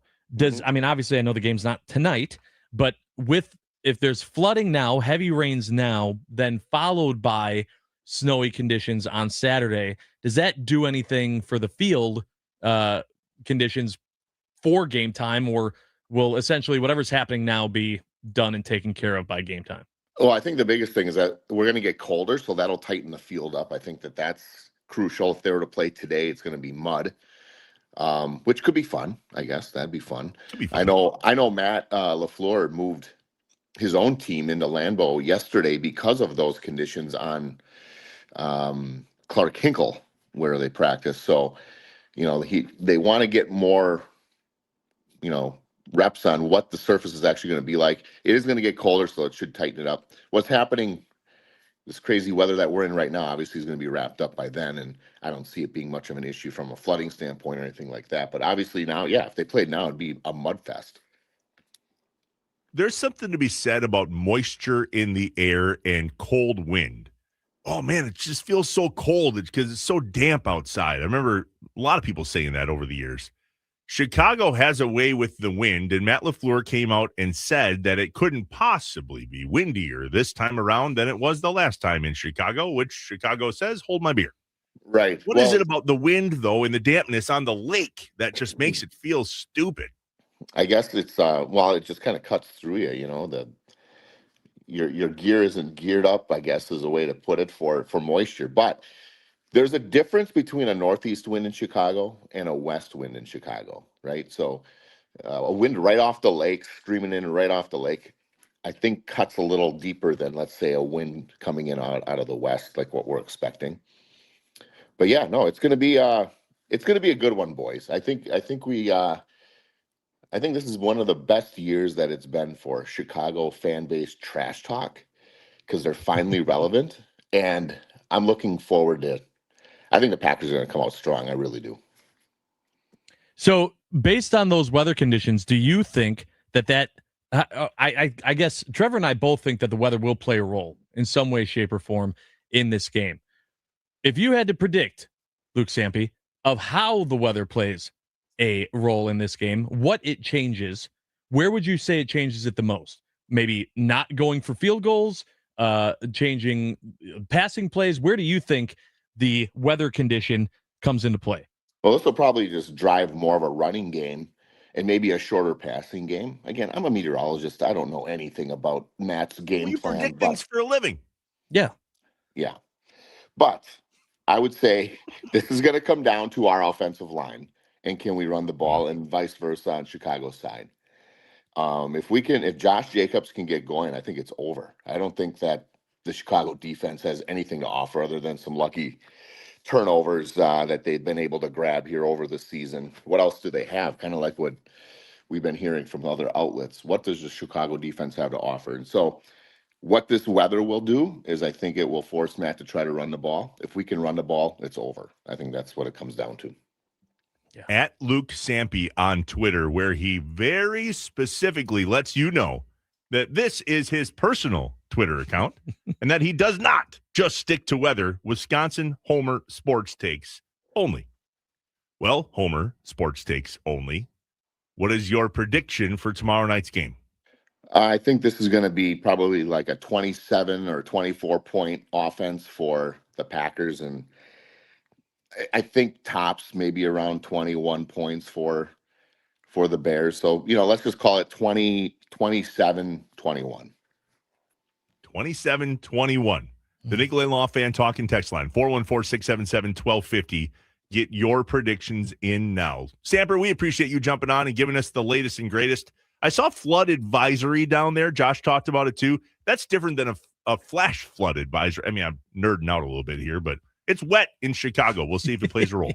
It's wet everywhere right now. This is not early January weather. It looks like a week from right now, we're going to be back into the cold stuff. So just kind of a fluky early part of the year. Yeah. Tease. Thanks, bud. We'll talk to you soon. All right, guys. Take care. Thanks, Luke Sampe on the Wisconsin Sports Radio Network guest hotline, powered by Gruber Law. One call, that's all. 27-21 was Samper's prediction.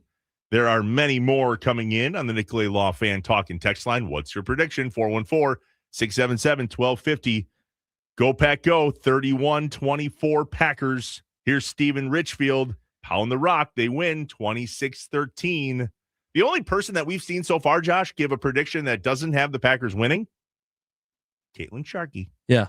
Yeah, unfortunately, Caitlin Sharkey is also 2-0 in her predictions when it's come to Packers. You know, Josh, some things can just be left unsaid. Sorry. Hey, you talked about the due theory yesterday. I think she's due for a mistake. There you go. That. We can say it that way. All right, man. Break down your prediction. I want to hear it. I've been going back and forth so much. I'll tell you this. I don't think it's going to be super high scoring. And I don't think it's going to be a blowout one way or another because these teams have not allowed it to be. I think the Packers have been beat up enough to where they're not going to blow them out. And I think the Bears are too young and aren't smart enough to blow out the Packers in this game. They're going to make mistakes in this game that the Packers are going to take advantage of. It's going to be close. No matter what, it's going to be super duper close. And edge of your seat, nail biter. No one's celebrating until the final whistle. That's how I see this going down. Who wins? Don't you dare pull a Caitlin Sharkey on us. I'm going to go.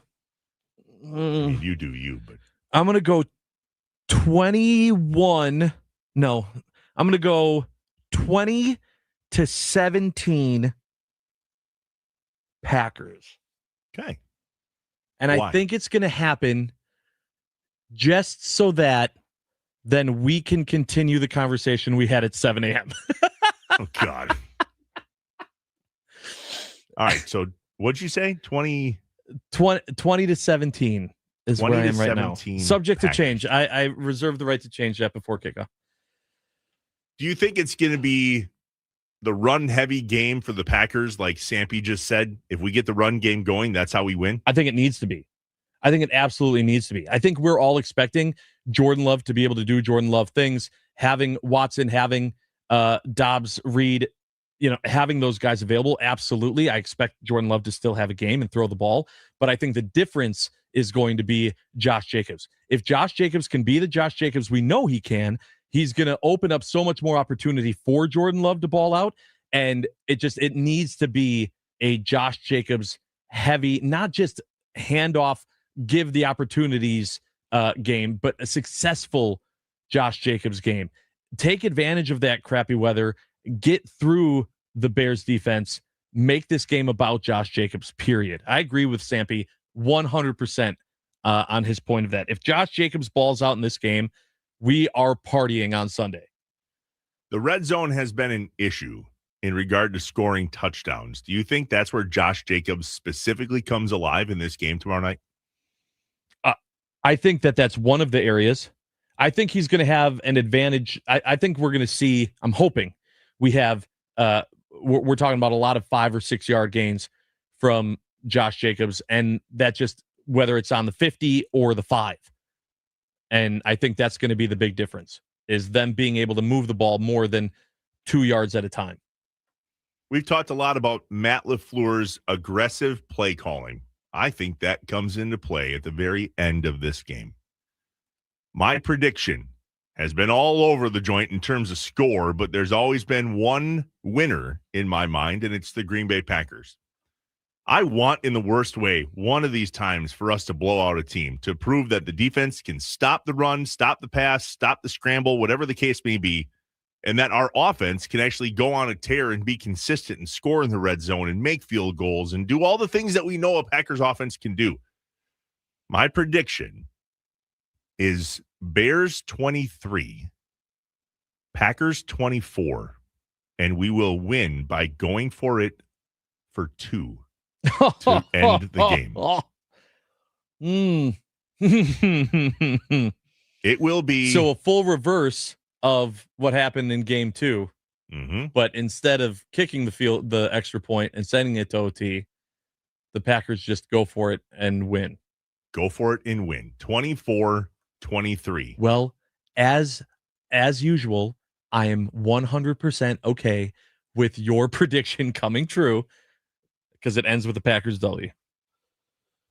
That's the guarantee part of my there's going to be a score to end the game. That's kind of what I had in my noggin. 24-23 Packers, who will be down 23-22 with time expiring. They go for 2 and they win it 24-23.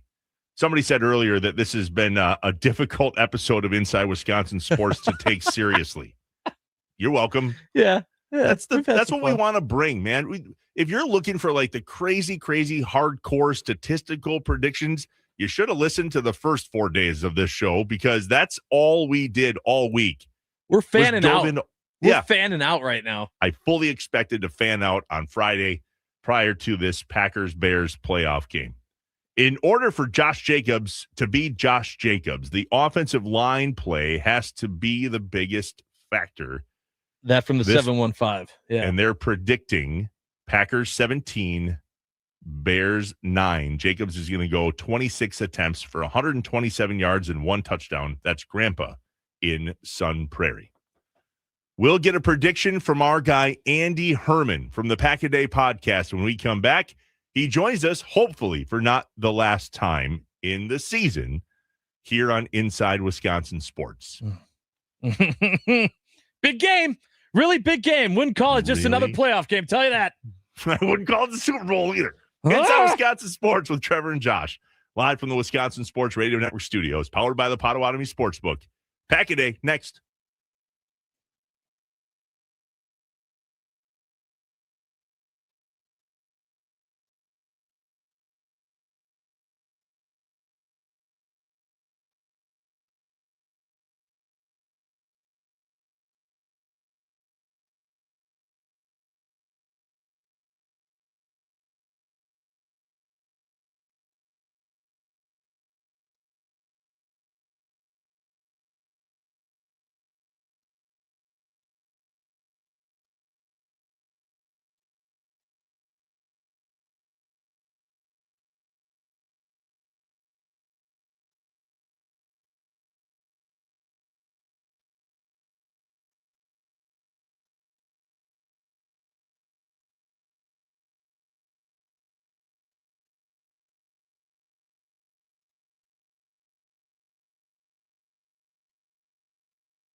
Remember, come hang out with us today at Natty Oaks Pub and Eatery in West Dallas on National Avenue from noon to 6.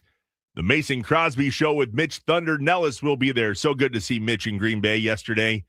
Go and see him today at Natty Oaks, along with Sparky from Wisconsin Sports Daily and a special playoff preview show with Tommy Wartz, all broadcasting live today, noon to 6 at Natty Oaks Pub and Eatery in West Dallas here on the Wisconsin. Yeah, and also, I'll be there. I've had a bunch of people that have been like, is Josh going to be there getting his big old bowl of chili? Absolutely. Well, I thought that goes without saying. Well, and if you're looking for a time, you'll want to be there at noon for the Mason Crosby Show. We'll hang out. We'll have some chili. Inside Wisconsin Sports with Trevor and Josh. We're live from the Wisconsin Sports Radio Network studios, powered by the Potawatomi Sportsbook. Joining us now on the Wisconsin Sports Radio Network guest hotline, powered by Gruber Law. One call, that's all. He's guaranteeing a victory. That's not what he's doing, but man, am I happy to see that helmet. Well, isn't that the victory helmet? It's the victory helmet. We're getting ready. It's victory time. It's time. It is time. Yeah, Andy, let's go. Andy Herman, the Pack a Day podcast. Follow him on Twitter at Andy Herman NFL. Dude, great to see you in person yesterday at Margaritas here in Green Bay. Thanks for stopping by. Absolutely. You did not have that helmet on. Are you going to be to any GB games tonight or this weekend? Josh is coming up tonight. How do we get you to the men's game tonight?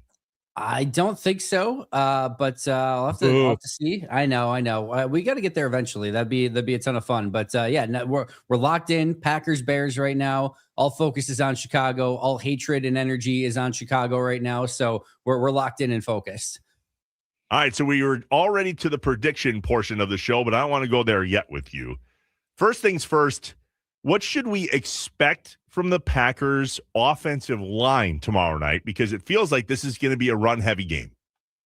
Yeah, this is going to be their biggest game of the season, in my opinion. I think the very first thing that we're going to have to look at is Zach Tom. Not only if he plays, but if he plays, how effective is he? We've seen him in the past have that, or this season have that one game where he went in, played one snap, realized he wasn't right, and basically had to go out of the game. That was a different injury. But I'm going to be really focused on, again, is he active? Of all the inactives, him and Dontavian Wicks seem to be the two. Does Wicks clear protocol in time? And is Zach Tom able to go? And then again, most importantly, if Tom does go, again, just how effective can he be? So that's number one. And I think it's a huge, huge difference if this is an effective Zach Tom or not. And then I think, just for the rest of the offensive line, I thought, for a game last week that didn't quite have, many takeaways, meaning like not actual takeaways in the game, but like takeaways to discuss from the game. I thought Anthony Belton played one of his, if not his best game of the year. And there has actually been kind of quietly a steady progression for Anthony Belton over the last month or so, where it really went from like, okay, this is interesting, it's unique, but he's clearly a deer in headlights, to like, okay, he's picking up a couple things, to the last couple games, especially this last one, was like, all right, he's kind of figuring this out. It's still a work in progress, but it looks a lot better. Sean Ryan just a few games ago had arguably the best offensive line performance of anyone on the season. And then, Banks has been up and down. You're not ever quite sure what you're going to get from him. Same thing with Rasheed Walker. But to your point, this has got some weather conditions. I don't know. You just talked to Luke, right? So what was his final verdict? Yeah. What are we looking at? Windy is the final verdict of tomorrow night's game. So, yeah, even if it's just wind, right? That certainly can affect a passing game. So you want this offensive line to be able to control, quite frankly, a Bears defensive front that's not very good either, that cannot get to the quarterback, that hasn't been able to stop the run. They allow over 5 yards per carry. You've got arrested Josh Jacobs. To me, a lot of the onus of this game does fall on both of these offensive and defensive lines for Green Bay. And on offense, it starts on the offensive line. So I 100% agree. And I feel like a lot of people are talking about just, not only is it great that we have a healthy Josh Jacobs, but that so much of success for this team is going to depend on the play of Josh Jacobs. We've seen Matt LaFleur try to establish the run and then kind of back away from it a few times throughout the season. Andy, how do you see him kind of approach the running game and when he goes all in on it and how that all plays out to start things off against the Bears? I think it's honestly one of the more or the best questions to ask, and one of the more unique answers that we're going to have to get come game time, because I'm really interested to see how he manages this one. Because the truth is that Chicago's bad in run defense and they're worse in pass defense, and Green Bay's awesome in pass offense and they're not quite yet as good in run offense. But again, due to conditions and due to just, again, Josh Jacobs being really good and you wanting to stay balanced, you want to get him established as quickly as possible. But we've also seen in the season where Matt gets a little bit, sort of run happy, especially early in games, and at times just runs for the sake of running, or maybe runs to set up things later. And I think there comes a point where, do you just say, hey, this is a Jordan Love game and we're going to live or die by Jordan Love? If this were in a dome or if this were in good conditions, I would be saying much more, hey, I get Josh Jacobs is really good and we want to get him involved, but this is a Jordan Love game and we're going to win or lose with Jordan.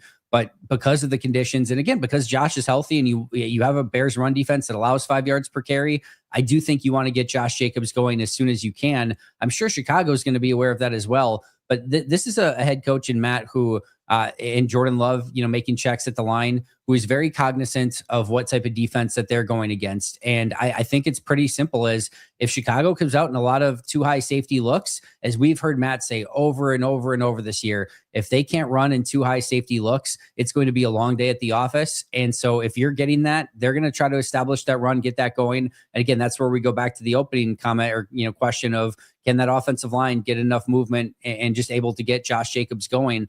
And then if not, if they're staying in cover 2 and you can't get the run game, it's going to be very, very difficult. And on the flip side, if we see this team, because of conditions and Josh Jacobs being healthy, if that safety's dropping down in the box, I don't care if it is windy, Matt and Jordan are going to throw the ball and feel like they can have success doing it. So I think this is going to be a lot more predicated on what Chicago does and how they line up against Green Bay this weekend.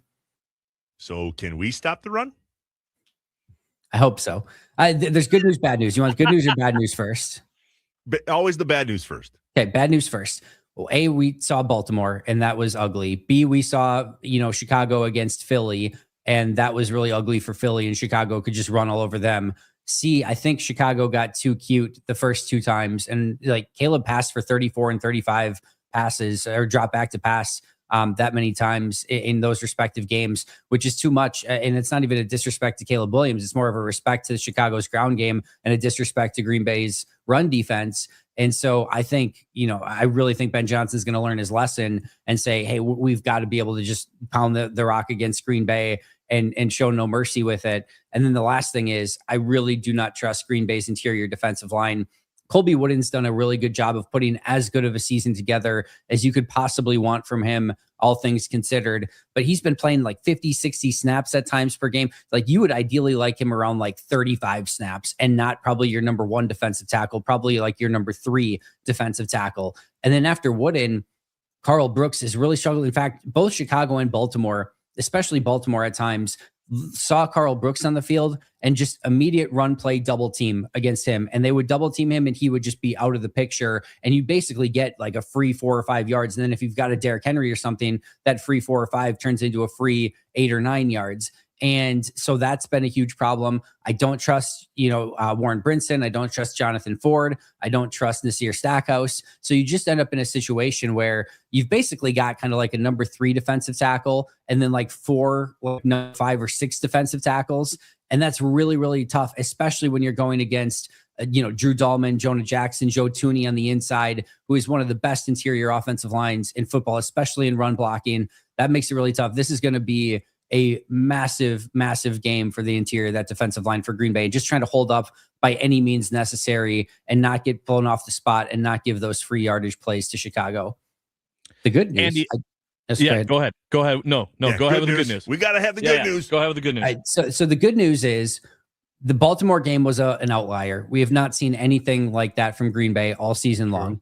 The good news is this has been a team run defense that has played really sound all season long outside of Baltimore, making sure that they're in their gaps, they're in their assignments, they're not trying to do too much. Their safeties and linebackers have been fantastic against the run. Even without Micah Parsons, they have defensive ends who are more than capable of setting the edge and sort of getting everything funneled inside. And against Chicago, again, it wasn't, like holding them under 100 yards or anything. But I think the first game against Chicago, they averaged, or their long rush of the day was 9 yards by their running backs. So they've been able to mostly contain it. And I go back to the Detroit game on Thanksgiving, where you knew Jahmyr Gibbs was going to try to be a major factor in that game. And they completely held them in check. That's just a month and a half ago. So to me, the Baltimore game and all the fears of that, yeah, if I'm Chicago, I'm going into this game saying we're going to do exactly what Baltimore did, and I don't think they can stop us. And they might be right, but I do think that has been an outlier game for Green Bay. And I think with Evan Williams being healthy, with his brand of run defense, kind of storming down from that safety position, I think they're going to be okay. I think if this is a game where Chicago has like 130 or less rushing yards, you actually probably feel okay. If it's in the 180 sort of plus territory, it's probably been a very, very long day for Green Bay's defense. I don't know if that good was good enough, but all right, Andy, you can only pick one to have the better game. Prediction: who do you think has the better game, Rashawn Gary or Xavier McKinney? Who I think or who I want? Who you think? Okay, who I think? Well, give me both. I think Xavier has the bigger game. He's due for a pick. I do think he makes a splash play in this game. I just needs to hold on to it this time.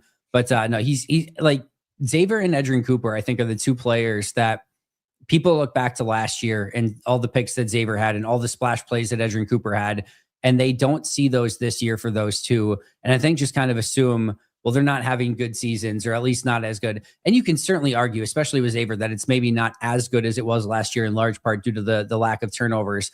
Both of those guys are playing awesome football. They're both fantastic. Both PFF and I had them in the top 3 in our grades this season. Top 4, excuse me. So like they're playing really good football, and I think both of those guys are going to have to be huge in this game. I think both of them will come up big in this game, and I expect Xavier McKinney to maybe make one of those huge game-changing moments. Rashawn Gary, we've seen it now since early October. There's no tackles for loss. There's no sacks. I can't remember if it was the Chicago game. I think it was the Chicago game where he didn't even register a stat in the game. There was one recently in the last 3 or 4 weeks where he didn't even have an assisted tackle in one of the games. So no, I don't have a ton of faith that this is going to be a huge Rashawn Gary game. I would love to be wrong, and somebody on that defensive line is going to have to step up in a significant way. But I'm at the point now with Rashawn where I'll more believe it when I see it.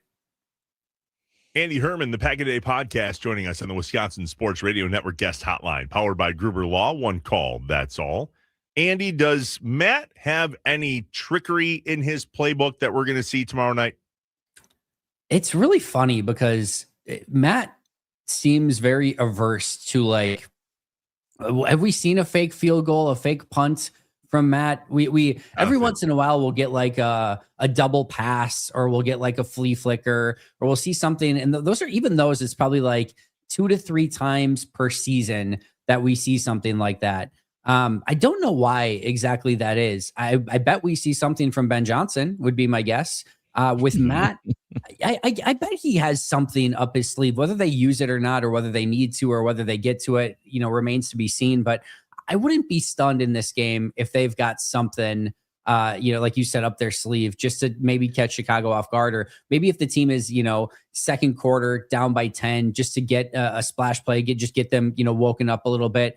But hopefully they don't even need it and can just be, comfortably ahead and just kind of take care of business when they need to, and, recover onside kicks when they need to and things like that. But it wouldn't stun me, especially with this little Matt LaFleur, Ben Johnson rivalry thing that's kind of going on, if Matt doesn't have something a little bit more up his sleeve this week.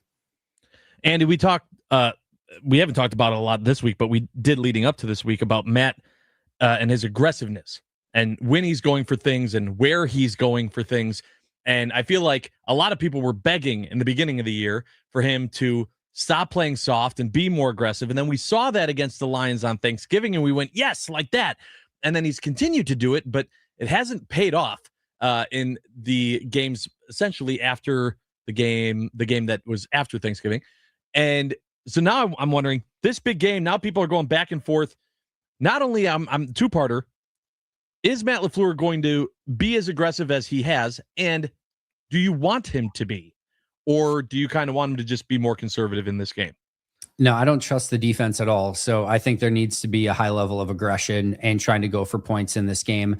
My big thing is, I forget what game it was too, but there was a game where he was ultra conservative And it was, he clearly was, that was the Vikings game. I think it was the first it was the first Vikings game where he was ultra conservative. And he basically was like, if we get into any fourth down, we're going to punt away to Minnesota and their offense, because we know that they're not going to be able to do anything anyway. We're going to get the ball back. But there was a through line of conservatism throughout the entire game. And it worked at the end of the day. Minnesota never really got close. They never were able to put up points. And it was the right move all throughout that game. You mentioned the Thanksgiving game where he was ultra aggressive in that game, but it was from the beginning of the game through the end. It was the same all the way through. And there was a clear through line of we're going to be aggressive all throughout the game. I would prefer aggression in this game, but what I want from Matt is just pick your sword ahead of time and say, are we playing conservative? Are we playing aggressive? Because I think where Matt gets into trouble is when it's just, well, what do I feel like in this moment? And quite frankly, I think if you want to be critical of him, I think in a lot of those, when, just what he feels like in the moment, they haven't gone great in those scenarios where, and again, that's why it's not as simple always to be like, I want always to be aggressive, or I want to be conservative. Like it's not always quite that simple of a conversation, but what I want is, again, a game plan going in of like, here's how we're going to attack this game. And for this one, me personally, I think you have to be aggressive. And I think like you want to die with the sword too. Like you want to die being aggressive. You don't want to, go out and be like, oh, if only we would have gone for it on that fourth down, or if only we would have let Jordan throw on that play or whatever. I think this is the one where you want to say, we're going to have to put up points. We're going to trust Jordan and company to do it. And whatever it takes, we're going to be ultra aggressive in this game. Josh has the Packers 20-17. I have the Packers 24-23 because we went for 2 instead of tying it at 23. Andy has the victory helmet on. There's no way he's going to predict a Bears victory with that victory helmet on.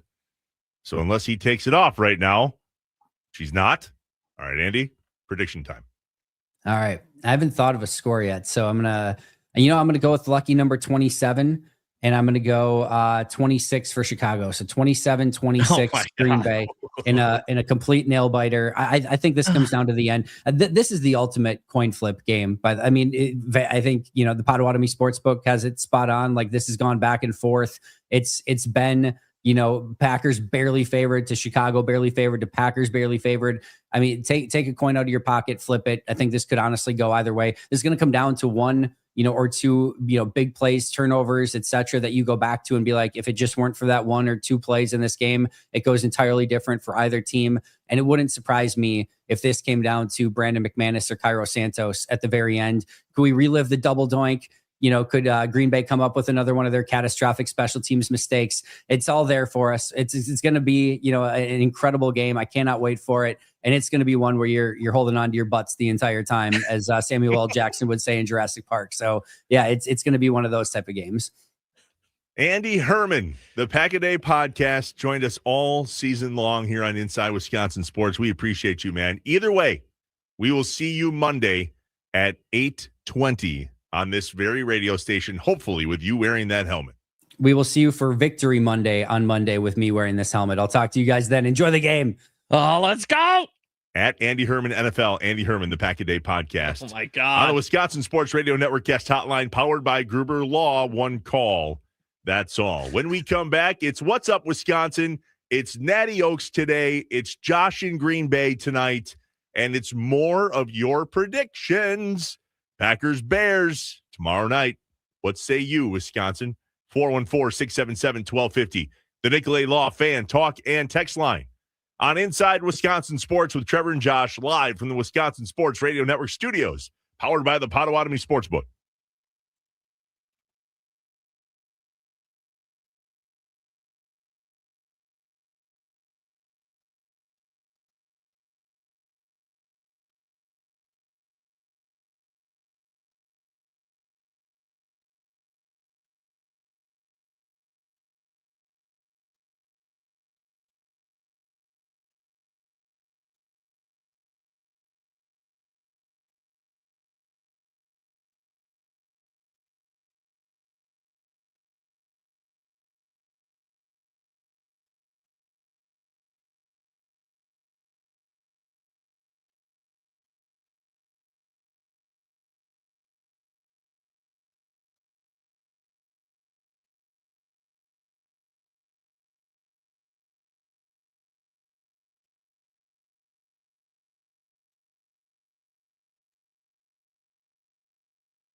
Trevor and Josh want to know. What's up? What's up, Wisconsin? What's up? What's your plan for the day? What's up? What are you doing tonight? What's up? Let us know what's up on Inside Wisconsin Sports with Trevor and Josh.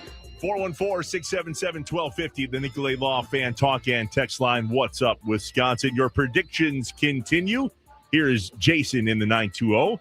Says, I think we get behind early and we can't recover. Bears 28, Packers 10. Wow, The 608. that'd be a big swing. Packers 17, Bears 9. Here's another one from the 715, 42-17 Bears, and it's the start of the Packers downhill slide for a decade. All right, we're done with your predictions. Yeah. What's up, Wisconsin? Hey, come and visit with Josh and Thunder and Sparky and Tommy, everybody this afternoon, Natty Oaks, West Dallas. Pub and eatery and the best big old bowl of chili you'll find. National Avenue, noon to 6. The Mason Crosby Show with Mitch Thunder Nellis. Wisconsin Sports Daily with Sparky. And a special playoff preview show with Tommy Wirtz, broadcasting live on the Wisconsin Sports Radio Network. I'm after talking with Andy and just today's show, I'm all over the place. I'm hyped. I'm nervous. I'm everything. Saturday night can't come soon enough. But today's jam-packed for me. I got, as you mentioned, Natty Oaks. Can't wait to see everyone there. Get a big old bowl of chili. Then I'm making my way up to see you and Doug Gottlieb. See UWGB men's basketball do their thing.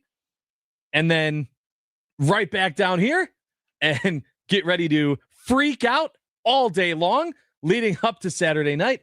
And then Saturday night after the game, I will be doing the post-game show with Sparky right here on these airwaves. Josh, you want to read the last text that came on the Nicolay Law Talk and Text Line? Don't preview it, just read it. Josh, I love your boo. Nope, one more. I'm not. Did you not get this one? I'm not seeing. Hold on. Oh, this is so good. Oh, there it is. I guess I'm going to the grocery store and getting a bunch of snacks because I just found out the Super Bowl was this weekend. Yeah, okay.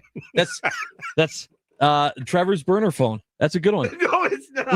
Listen. I don't have a burner phone. If you're going to take it that literally and not realize that this game against the Bears absolutely carries more weight than if the Packers were playing anyone else in their first game of the play.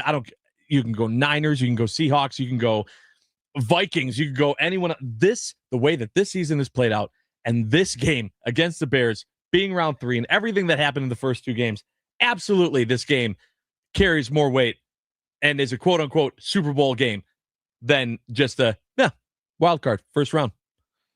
So if you're going to have a big old bowl of chili at Natty Oaks and then come up here to Green Bay and head to Margaritas and get a Tommy Changa, you're going to fall asleep on the way home, dude. Well, I'm just saying it better be an exciting UWGB men's basketball game.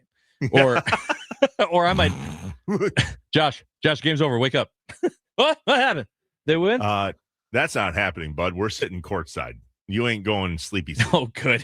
Do I have to bring a helmet to protect myself from clipboards or chairs or? Please do. That would be amazing.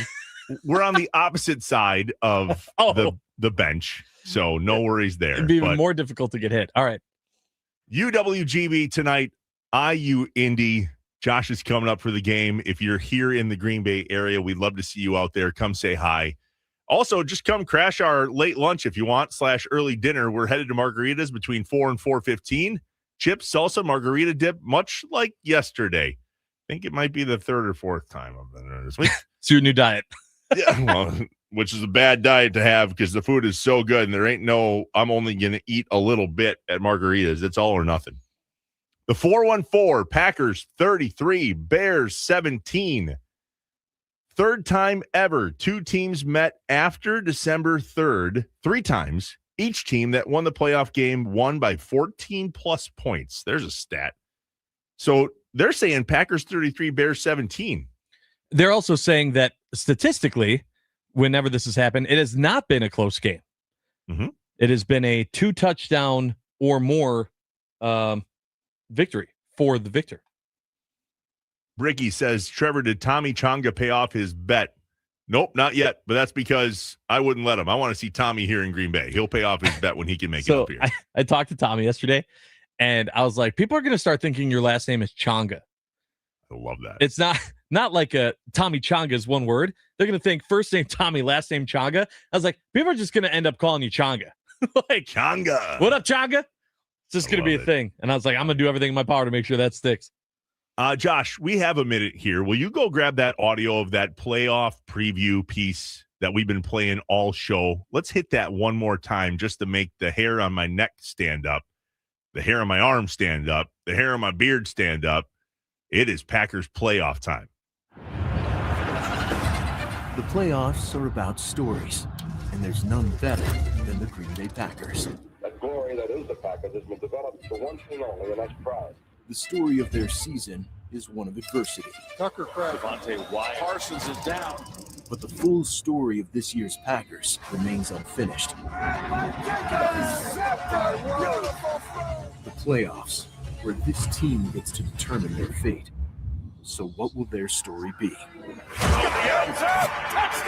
Dontavian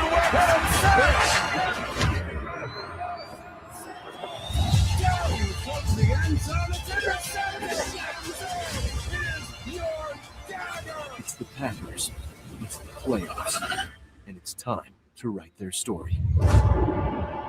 Josh, there's only one more song that would make any sense to play that we finish out inside Wisconsin sports with Trevor and Josh. Oh, man, it's tomorrow. We got to get hyped. It is time, Packers fans. It may not just be any old playoff game, but it's a big one. Against the Bears, tomorrow night, 7 o'clock. The latest prediction we just saw come in, we're going bear hunting. Yeah, we are. 24-23, we bag a bear. Playoff double doink the last time the Bears were at home for a playoff game. Let's see if we can't end it that way once again. How are you going to make it through the next 35 hours? I don't know. I legitimately don't know. This is Keep yourself busy. I'm stressing. My Apple Watch is just giving up. It's like we're not even going to try to tell you. We're just assuming this is it for you. This is not just another game. Packers, Bears, tomorrow night, 7 o'clock. We will see you Monday, Wisconsin, because we're not done yet. Lil Wayne, take it. and the Falcons and the Bears off. Now we about to cut Troy Polamalu hair off. Yeah, you know what it is. I'm a cheesehead, got cheese whiz. Pittsburgh Steelers, that's nothing. A Super Bowl ring, that's nothing. Up in the town, when you see me, you know everything. Green and yellow, green and yellow, green and yellow, green and yellow. I put it down, representing for my team. I'm in green and yellow, green and yellow, green and yellow, green and yellow. Go, Pack, go.